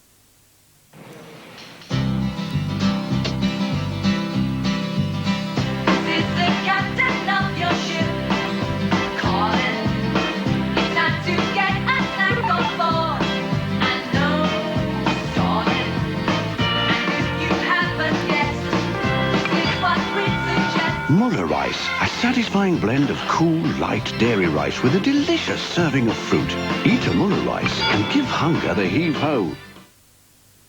Saturday Stonker. Every Saturday, The Sun gives you a 24-page guide to the week's TV, an 8-page racing pull-out, and an 8-page guide to the weekend soccer. And this Saturday, you can find out how to get free Captain Scarlet Cups from Pizza Hut. All this in Saturday's great value 20p Sun.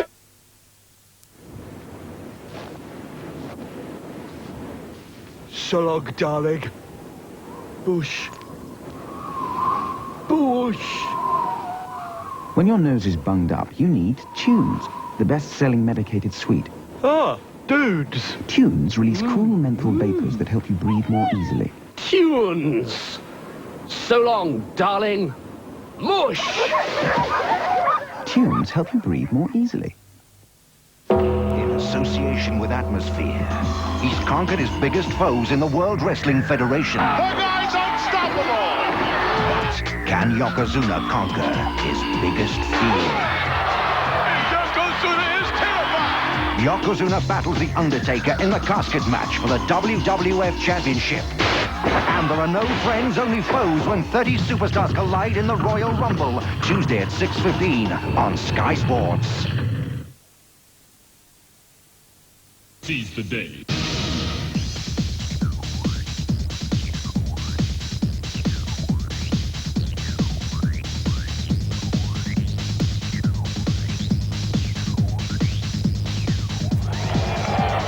This is the state of just part of the pitch here at Bradford Northern's Odsall ground. It's been raining all day and the water's standing in puddles in the corners where the speedway track joins. It's always a tricky area. It's going to be a tricky area tonight. It's been raining all day. The forecasters say that the rain is going to clear, although there's little sign of that happening yet. It's still raining. The wind, what there is 10 miles an hour, and it's not really going to be a big influence on tonight's game. And the temperature, a very cosy 3 degrees. But it's the rain and the mud out here on the pitch that I think is going to have the big influence on tonight's game. Henry Paul is the outstanding junior Kiwis captain. He will join Auckland at the end of this season. He played in the Academy International at Wembley and was called into the full Kiwi squad towards the end of the tour and played substitute against Widnes. An outstanding young player to watch out for tonight. Bradford have emerged to the usual welcome here at Odsall. This is their side: Watson, Powell, Shelford, Newlove, Kebby, Summers.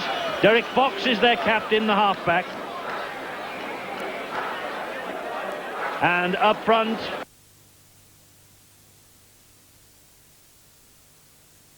and the substitutes, David Heron and Paul Medley. Medley, a man who scored 4 tries against Wakefield in this fixture last season. Prima Kebby, the man who ran in the first hat-trick of his Bradford career at Sheffield last Sunday, and a try against Wakefield Trinity in September. The former Widnes, St Helens and Huddersfield man 9 tries in just 10 appearances last season, which was an injury-hit campaign for the former Broughton Park player. And there is Paul Gratian, and his dad, Jeff, is still playing in the game. 44 years young, enjoying every minute of it is Jeff Gratian. And Paul...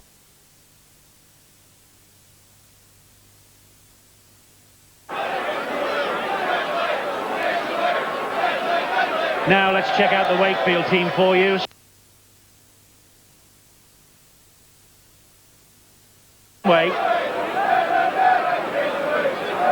And up front they have Durham, Fuller the Aussie, Glancy, Bell, Woods another Australian, and Slater. Woods now the captain, and it's Lee Hanlon and Paul Brown who are the substitutes. Match referee, and he's something of a television star on the big league, isn't he? John Connolly, the referee of the year from Wigan. So we're just about ready. It's an awful night, it's a heavy pitch, but it is a match that beckons the top of the Stones Bitter Championship for Bradford Northern as Wakefield get the game underway. Wakefield needing the points for different reasons. Handling will no doubt be a problem. That ball will be a bar of soap. But Paul Dixon, the man who hangs on to it under the challenge of 3 Wakefield defenders. Wakefield in their away jerseys, predominantly blue. And that was Roy Powell hanging on to that. This is Paul Gratian now trying to drive the ball away from that Bradford Northern line. They're still in their 20-metre zone. Here's David Watson, the fullback. Good long ball out to Shelford. Tall centre for Bradford. Good tackling, though, this by Wakefield. Great tackle by the winger, Andy Wilson there. Ball and all, he read that perfectly.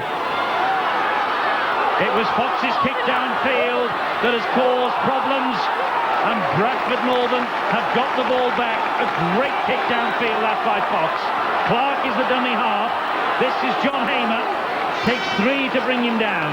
So important to use the kicking game in slippery conditions. We saw Billy Conway make a real meal of that because of the wet condition. Ball out wide to Kevy, but he was watched all the way by Gary Christie. Good tackling. Watson trying to go down the blind side, comes the other way instead, gets the ball away to the tall figure of Newlove.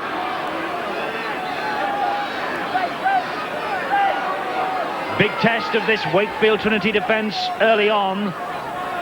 Fox and Gratian with the driving run to within 10 metres of that Wakefield line. This is the last tackle. Fox with another kick to cause panic behind that try line. The ball bounces free, and it's Shelford who comes up with the first try. 2 kicks from Fox, 2 moments of panic, 1 try, Darryl Shelford. The kicking game holds the key. The experience of Fox, realising there was a lot of wet there and running through, and a real meal by Gary Spencer, the fullback. Spills the ball, the bad mistake. Not the best start. They didn't give him much chance there. He should have taken that. Not under a great deal of pressure, and quite an easy try for Darryl Shelford. What a start for Bradford. Remember when we were last here on a Friday night before the fog came in, it was a high kick that produced a try for Gerald Caudle against Wigan. Tonight, the kick from Fox has produced one that will count for Darryl Shelford.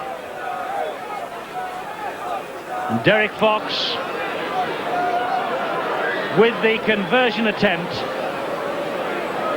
Only Davis and Bottiker have got a better record than him this season, and that one just fades. But a great start for Bradford, 4-0, and Wakefield have yet to touch it. It's all about taking those chances, but the experience showing there from Derek Fox, and also the experience, no doubt, from their coach, Peter Fox, using the kicking game very early in the piece. Bradford elected to kick the ball early in the tackle count. Oh, bad mistake. Luckily for Dixon, Bree McKevy was there to tidy up the pieces. The ball did not run dead. But this is just like the opening to this match, Steve-O, 3.5 minutes ago, where Wakefield hoofed the ball downfield. Bradford struggled to get out, but when they did get out, my word. Well, it's all about making mistakes, and we'll see plenty of those tonight in slippery conditions. Summers having no chance with that, Eddie. Yes, drop the ball. Conway gets the ball inside to the prop forward Steve Durham, but good tackling coming in from Bradford. Here's Conway again. Now Spencer, the fullback. It's a good ball to Slater. Good tackling, Fox and Carl Fairbank. Glancy playing his first match this season. John Glancy, the big prop forward. First real opportunity for Wakefield, this. And the second rower, Woods, the captain, was stopped dead in his tracks then. They're 15 metres from the Bradford line. It's with Conway now, and again Conway. That's a lovely ball to Henry Paul. Good tackling from Neil Summers, his opposite number. There's nobody there for the play the ball. Basic error from Bradford. Consternation on Conway's face. Oh, bad mistake there. Conway had no other alternative, really. Just let fly at that. The New Zealander, Henry Paul, got up and played the ball without looking to see if he had any support in the dummy half position. Bradford Northern in possession. They have 3 consecutive league wins behind them, but only just 29-28 at Sheffield last Sunday. That Derek Fox drop goal was priceless. That's Jeff Grayson's son Paul. And this is Carl Fairbank. Loose forward for his club, prop forward for his country. Trevor Clark, the hooker, to Fox. He misses out Powell and finds Summers. Bradford prepared to give the ball plenty of air despite these conditions. Watson unloads well. Powell takes it on. It's the last tackle for Bradford.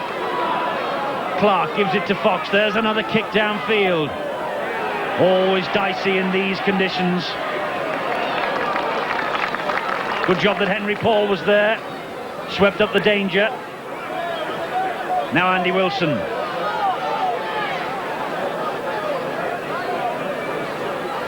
Wakefield have had 6 consecutive years in the big league. They beat Lee last weekend to move out of the bottom 2.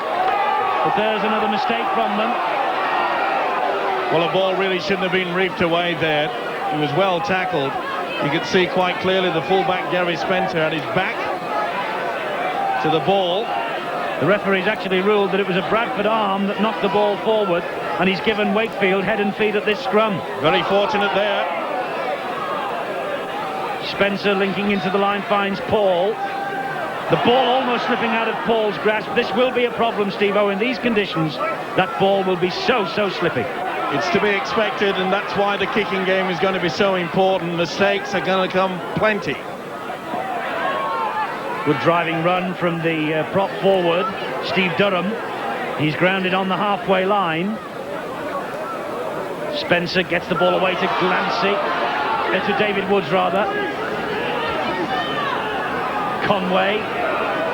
Now Spencer, he'll want to make amends for that early mistake and does so and loads the ball to Slater, who promptly drops it. Handling errors mounting up for Wakefield already. A little bit of a panic there, but I think it was helped along by the Bradford player. Won't be happy with that, Richard Slater. Unusual role in the loose forward in the pack. Normally plays in the 3/4. Bradford ahead then 4-0. The Darryl Shelford try. This run is from Paul Dixon. Interference there at the play of the ball. The Wakefield player should have got out the way. Instead of that, as the ball was played, he kicked it.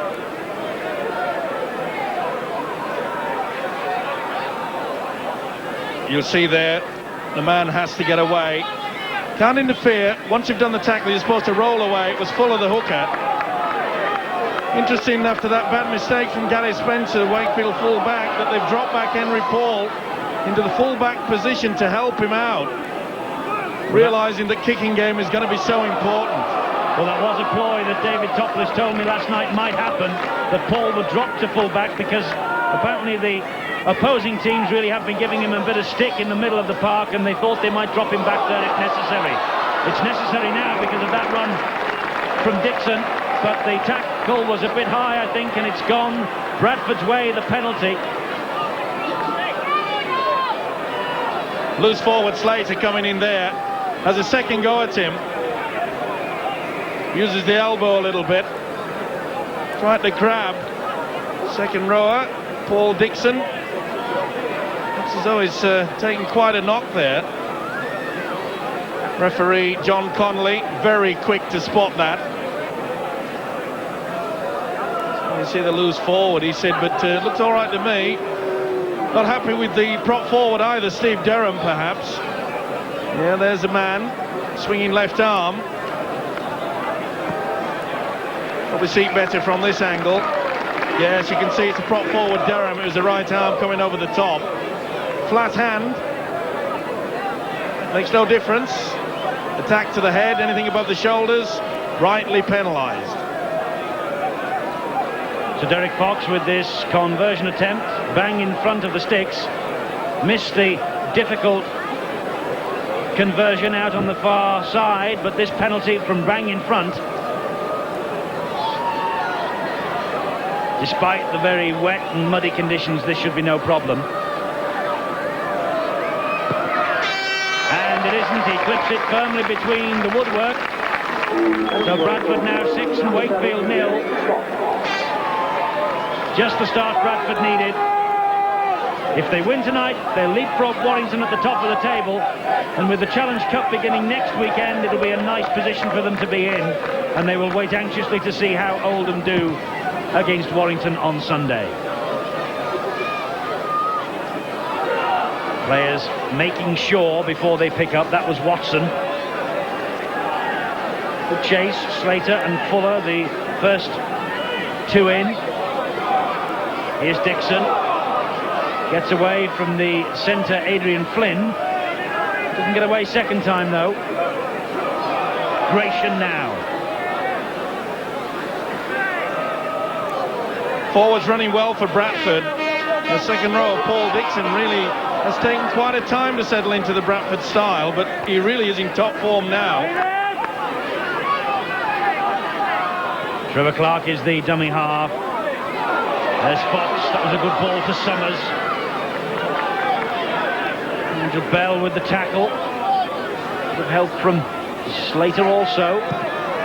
Fox with the kick downfield. Well taken though by Gary Christie. In for the injured James Mosley.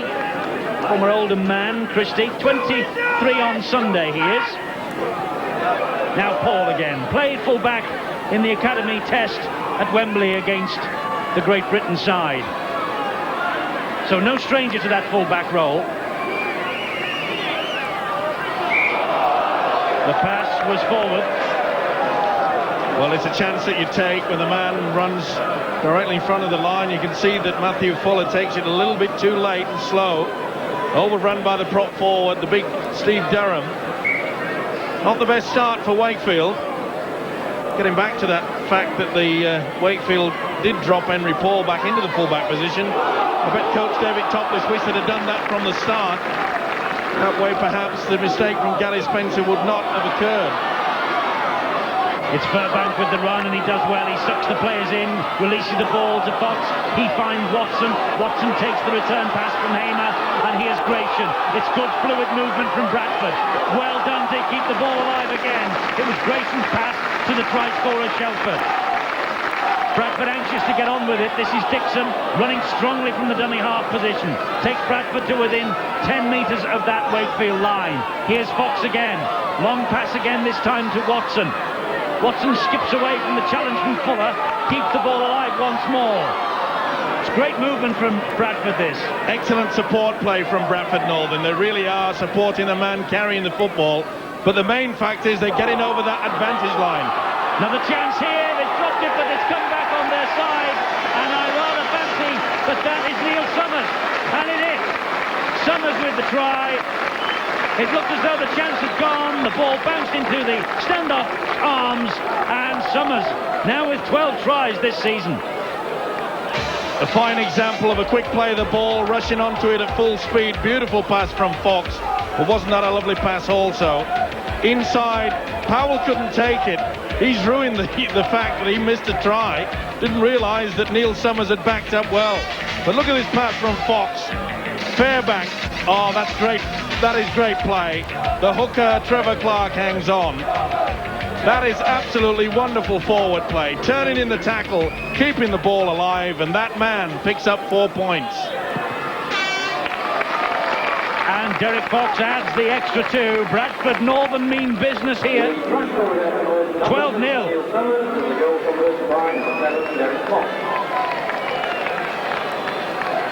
Just watch how they back each other up here. This is wonderful pass from Fox, but it's a forward play here. Look at that, Fairbank back inside, the hooker Clark. Powell misses it, but Summers, support play. That's what you call second phase, and it pays off.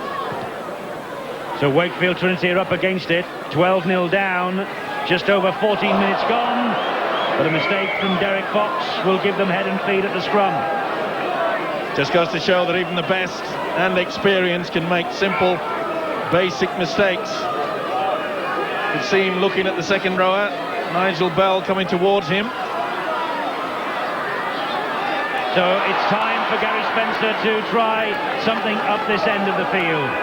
Wakefield have rarely been in the danger zone. Mason is there. Gets the ball away to Paul. Fuller is the dummy half. And Nigel Bell, the man in his benefit year at Wakefield Trinity. Great servant to the club. Fuller again, the acting halfback, holding on to it despite the run from Dave Woods, his captain. Bradford's defence holding firm. Slater gets the ball inside to the prop forward Durham. The ball comes free again. Now the referee says that is back to 6, and that looked to me like a Wakefield arm that was in its second time, definitely. Well, the prop forward Durham gets it away, but you see John Hamer actually touched it. Referee John Connolly says played on there. The chance, Hamer didn't take it. But I think the referee has glanced at his touch judge on this near side and has gone back on his decision. Well, that is unusual. Relief for Bradford. Now you see the prop forward Durham. The ball comes through and Hamer gets to it. Had the chance. Well, brave refereeing from Connolly because he signalled back to 1. Took a glance over at his touch judge who was signalling for the knock-on against Wakefield and changed his mind. Well, we've always said that referees need a lot of help, and the touch judges are doing that. That's a good ball. This is a great run from Fairbank. The ball inside came off to Watson. Great support play from Newlove. Here's Kebby. Kebby trying to take him on down the outside. Henry Paul was up to the task. Great tackle. Great attack this from Bradford again. Here's Roy Powell. That look forward to Gratian. Play on is the decision. Well picked up by Shelford. But the knock-on given. Tried to take it on the half volley, the New Zealander centre, Darryl Shelford. But Wakefield were in awful strife. But what a great tackle by this man, Henry Paul. He's got plenty of speed as Kebby, but he couldn't get round the New Zealander then. But what a let-off there for Wakefield, because their defence was all at sea. Conway trying to take it on, but what a coup by David Topless to bring this man Paul into this Wakefield Trinity side. No wonder he has been picked up by John Money and the Auckland Warriors. Will be earning his corn in 1995 and thereafter in the Winfield Cup.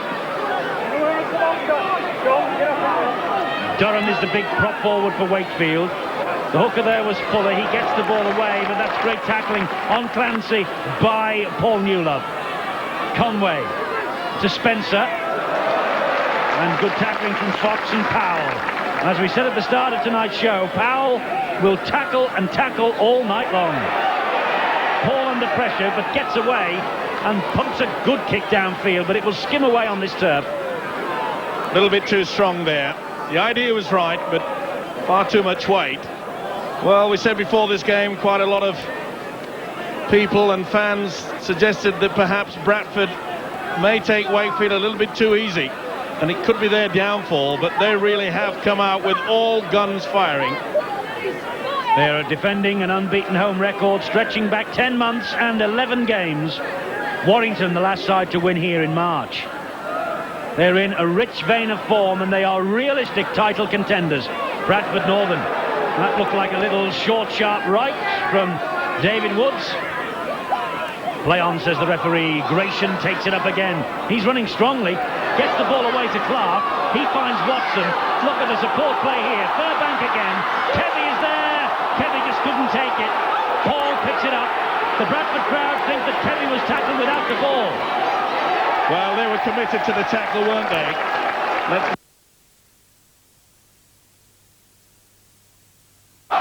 And great tackling too, Steve-O, because they've got the ball back immediately. They really are on song. Not only that, but notice how that the forwards from Bradford, they're turning in the tackle, and the support players there. They're looking to keep this ball alive. It's John Hamer who picks himself up off the floor. Clark is the dummy half. Here's Watson. He's chimed in the line so often tonight already. Not the best pass in the world, though, inside from Furbank. He acknowledges that. It was good work from Bell there. You could see that he knew that there was turning, trying to get the ball away, and Bell knocked the arm down.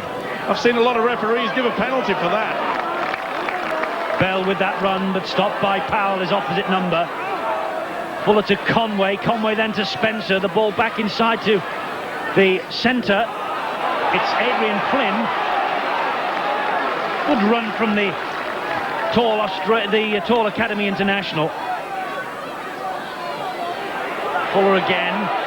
And the ball back inside. Good play by Durham. Finds Glancy. Last tackle. Midway through this first half. Last tackle for Wakefield. Soccer skills coming in here from Paul. Goalkeeping skills from Watson. Great full-back display there. Certainly was, but good play also by Conway. Put a little short grubber kick through, and his partner Henry Paul came through. Didn't get much of a look out of the bounce, did he?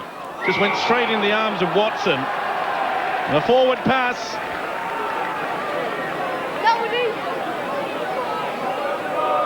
Watson looks a little bit disgusted, and that's the reason. And so he should. Very lackadaisical there at dummy half. So Wakefield have a chance again with Mason, but he's all wrapped up for a moment by Newlove. Just did enough to put him off. Watson finishes the tackling job. Spencer gets the ball away to Bell. Fuller the dummy half. Conway is there. Flynn was one runner. This is Durham, the prop forward. Haul down. It really is a forwards night, this. And there's one of them, Dave Woods, the Wakefield skipper. Wakefield now within 8 metres of the line. My, how they could do with a try. Paul trying. Paul coming up with it. That's superb play from this young standoff half.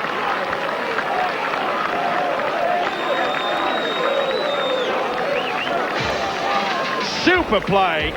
The switch back out, the step, the skill, the handoff and the reach.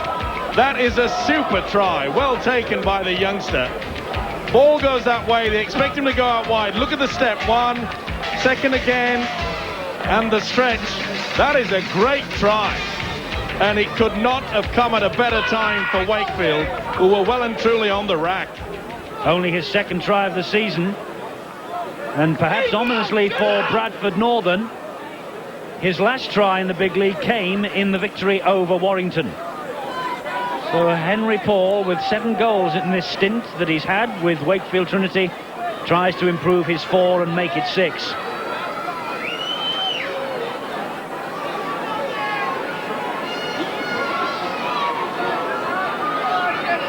A player of some talent, isn't he? The junior Kiwi captain. Crowd doing their best to put him off. But the 19-year-old's nerve holds. And Wakefield are back in the hunt. 12-6 Bradford. The best defence, you can see 2 Bradford players taking the fame, saying that is a beautiful gap there, and that's where he goes. He sees it well, spots it well, the step does it, and the strength. Wonderful stuff. So exactly what David Topless would have wanted. A quick spring back after going 12-0 down, and 23 minutes of this first half gone. There have been some tight matches between these two here at Odsal over the years. Admittedly, Wakefield have a poor record on this ground. But if ever they needed motivating, they just need to look at the foot of the table, Wakefield Trinity. And the fact that it's only Oldham and luckless Lee who are below them should be motivation enough to perform here. Woods was almost through, and off one knee gets the ball away to Spencer. And it's back to one tackle here for Wakefield, who have suddenly found their feet and found their nerve at Odsal. Amazing, isn't it? There was Bradford just coasting along, 12 points clear. They looked to have this game well and truly sewn up, even so early in this game. But full credit to Wakefield, they took advantage of that bad mistake.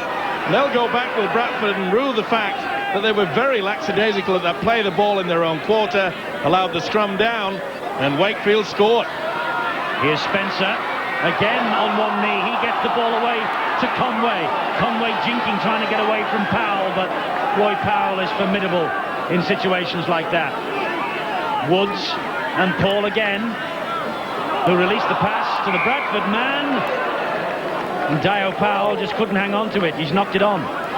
Now will he give the pass there? It should have been a knock on the first line, but he won't. He'll give it to Wakefield head and ball, perhaps.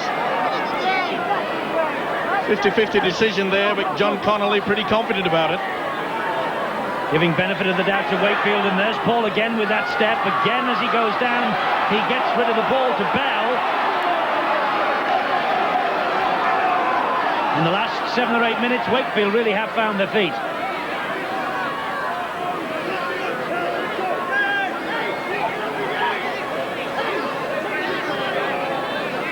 Slater offloads the ball to Glancy. He keeps the ball alive. The crowd appealing for a knock-on. Again, John Connolly looks to his touch judge for guidance, and the signal comes in. Trying to keep the ball alive, but was it interfered with there? So difficult under these conditions. The ball is just like a bar of soap.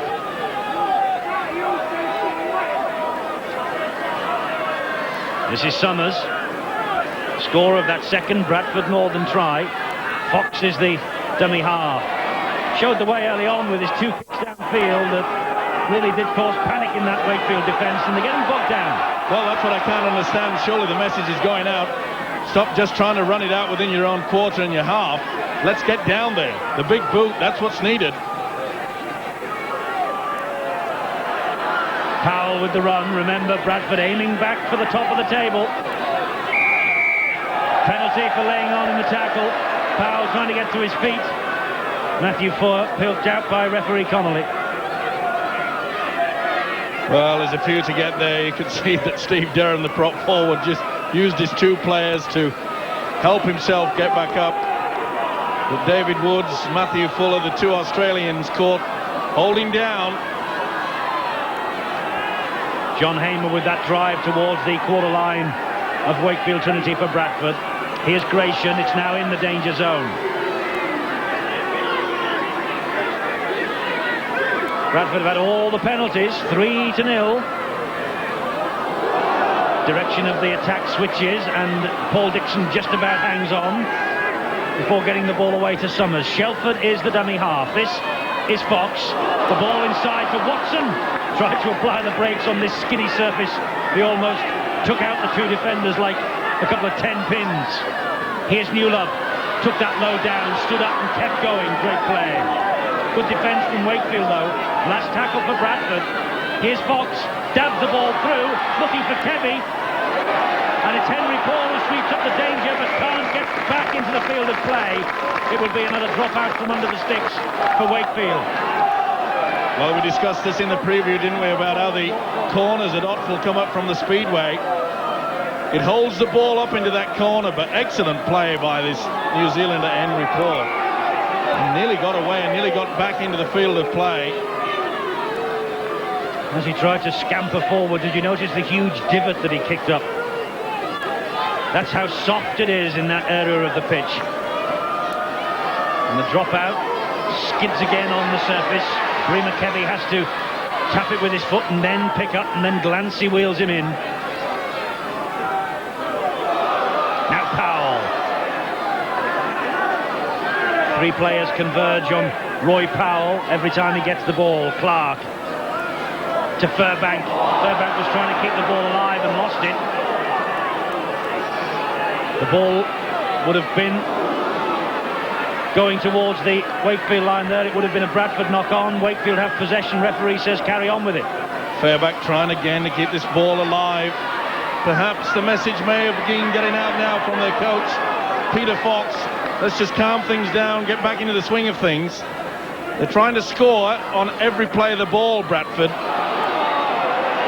They cannot afford to panic. They've only got a 6-point lead.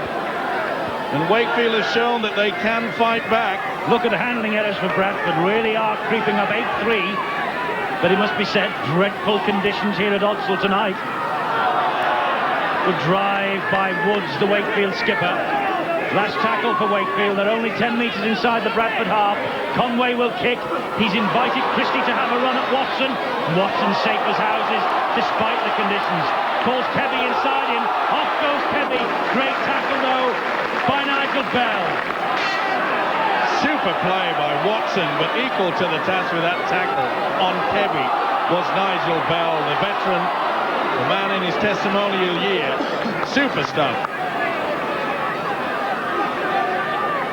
Now Gratian steps away from one challenge from Matthew Fuller. Couldn't step away from the second one, though. And Bradford enjoying territorial advantage. But another handling error. That's number 9 on the count for them. Too many, despite the conditions. Well, they got off to 2 wonderful tries by keeping the ball alive, but perhaps now is the time not to try to play dry-style football. And that's what they're attempting, and it's not paying off for them. 10 minutes to half-time. Wakefield in possession. They've come back into the match in the last quarter of an hour. Conway, diminutive little figure at scrum half, finds Slater.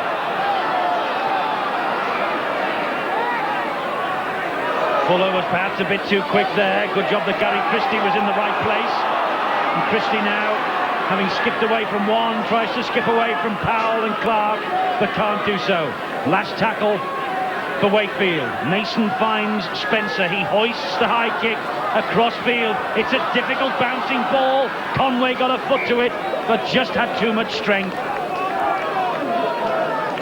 That's the right idea. Get the ball up high.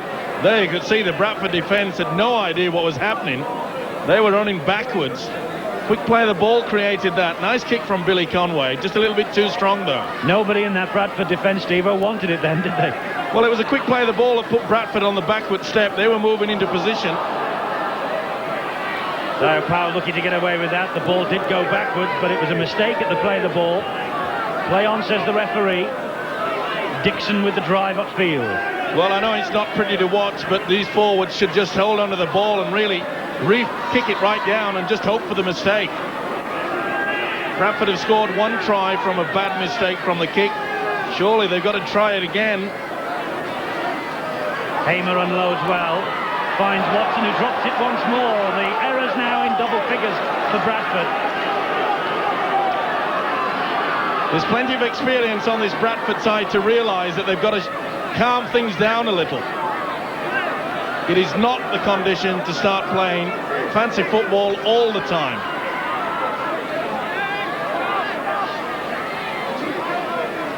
Wakefield then in possession. Players have come and gone. There has been an almighty change in personnel at Bellevue this season. And really that's as much a reason as any why they have taken so long to settle down in the big league, and why they're in so much trouble at the wrong end of the table. Nigel Bell just keeps on going and going for them. It's been a gutsy performance, hasn't it, from Wakefield? Conway with the kick across field. Well picked out of the air by Shelford. Slater was all round him. Good chase by the Wakefield loose forward. A blinding start for Bradford Northern, but Wakefield, haven't they stuck to the task well? They've clawed their way back into this game. They're playing simple, basic football, tackling their hearts out. Fitness, I think, will be the key as this match wears on. It's a paddy field of a ground out there. Clark at dummy half to Fox, to Furbank, to Summers. Wakefield sticking to the guns well in defence. There's the kick from Fox. Underneath it, Christie. No pressure on him. He's able to collect it. Wonderful positioning there from the Wakefield winger, Gary Christie. Anticipated, knew it was the last tackle, was in the right position. It's all about thinking in this game. Wilson, the dummy half. It's John Glancy. No, it's not. It's not Glancy. It's the centre, Adrian Flynn. They do look alike on a night like this. That's Woods. Got the ball out the back door. It was risky business, and it was a good job that Durham was there. Well, now it's Wakefield's turn to do things that really they don't need. And the same applies. Where's the big boot? Christie with the run. Keeps the ball alive. Here's Spencer. Good run from Spencer. Great run from Spencer. Hauled down. Was it high? Never mind high. He should have passed inside to Mason. He had a clear run then, Mason. Henry Paul with a bit more magic out the back door. And that's the forward pass. Woods couldn't pick up. It was on the last tackle anyway, so it's the automatic turnover. Just tried a little bit too much there, the hooker Matthew Fuller. But super play by the little number 6, Henry Paul. He's shown some neat touches, hasn't he? No wonder that John Mooney wants him to join the Auckland Warriors. Burbank unloads well. Watson. Hamer drops it. Mistake-ridden match this. But I must keep emphasising the conditions are absolutely appalling. It's only to be expected. Well, it just was not, was it? You could see that there was heavy traffic there. There was no chance that John Hamer was going to get to it. It's bad enough on a dry day in heavy traffic. Handling error count is creeping up for Bradford. 11-4. Mason, though, gets the ball away to Paul. Here he is again. Lovely ball to Wilson. He keeps it going to the centre, Flynn.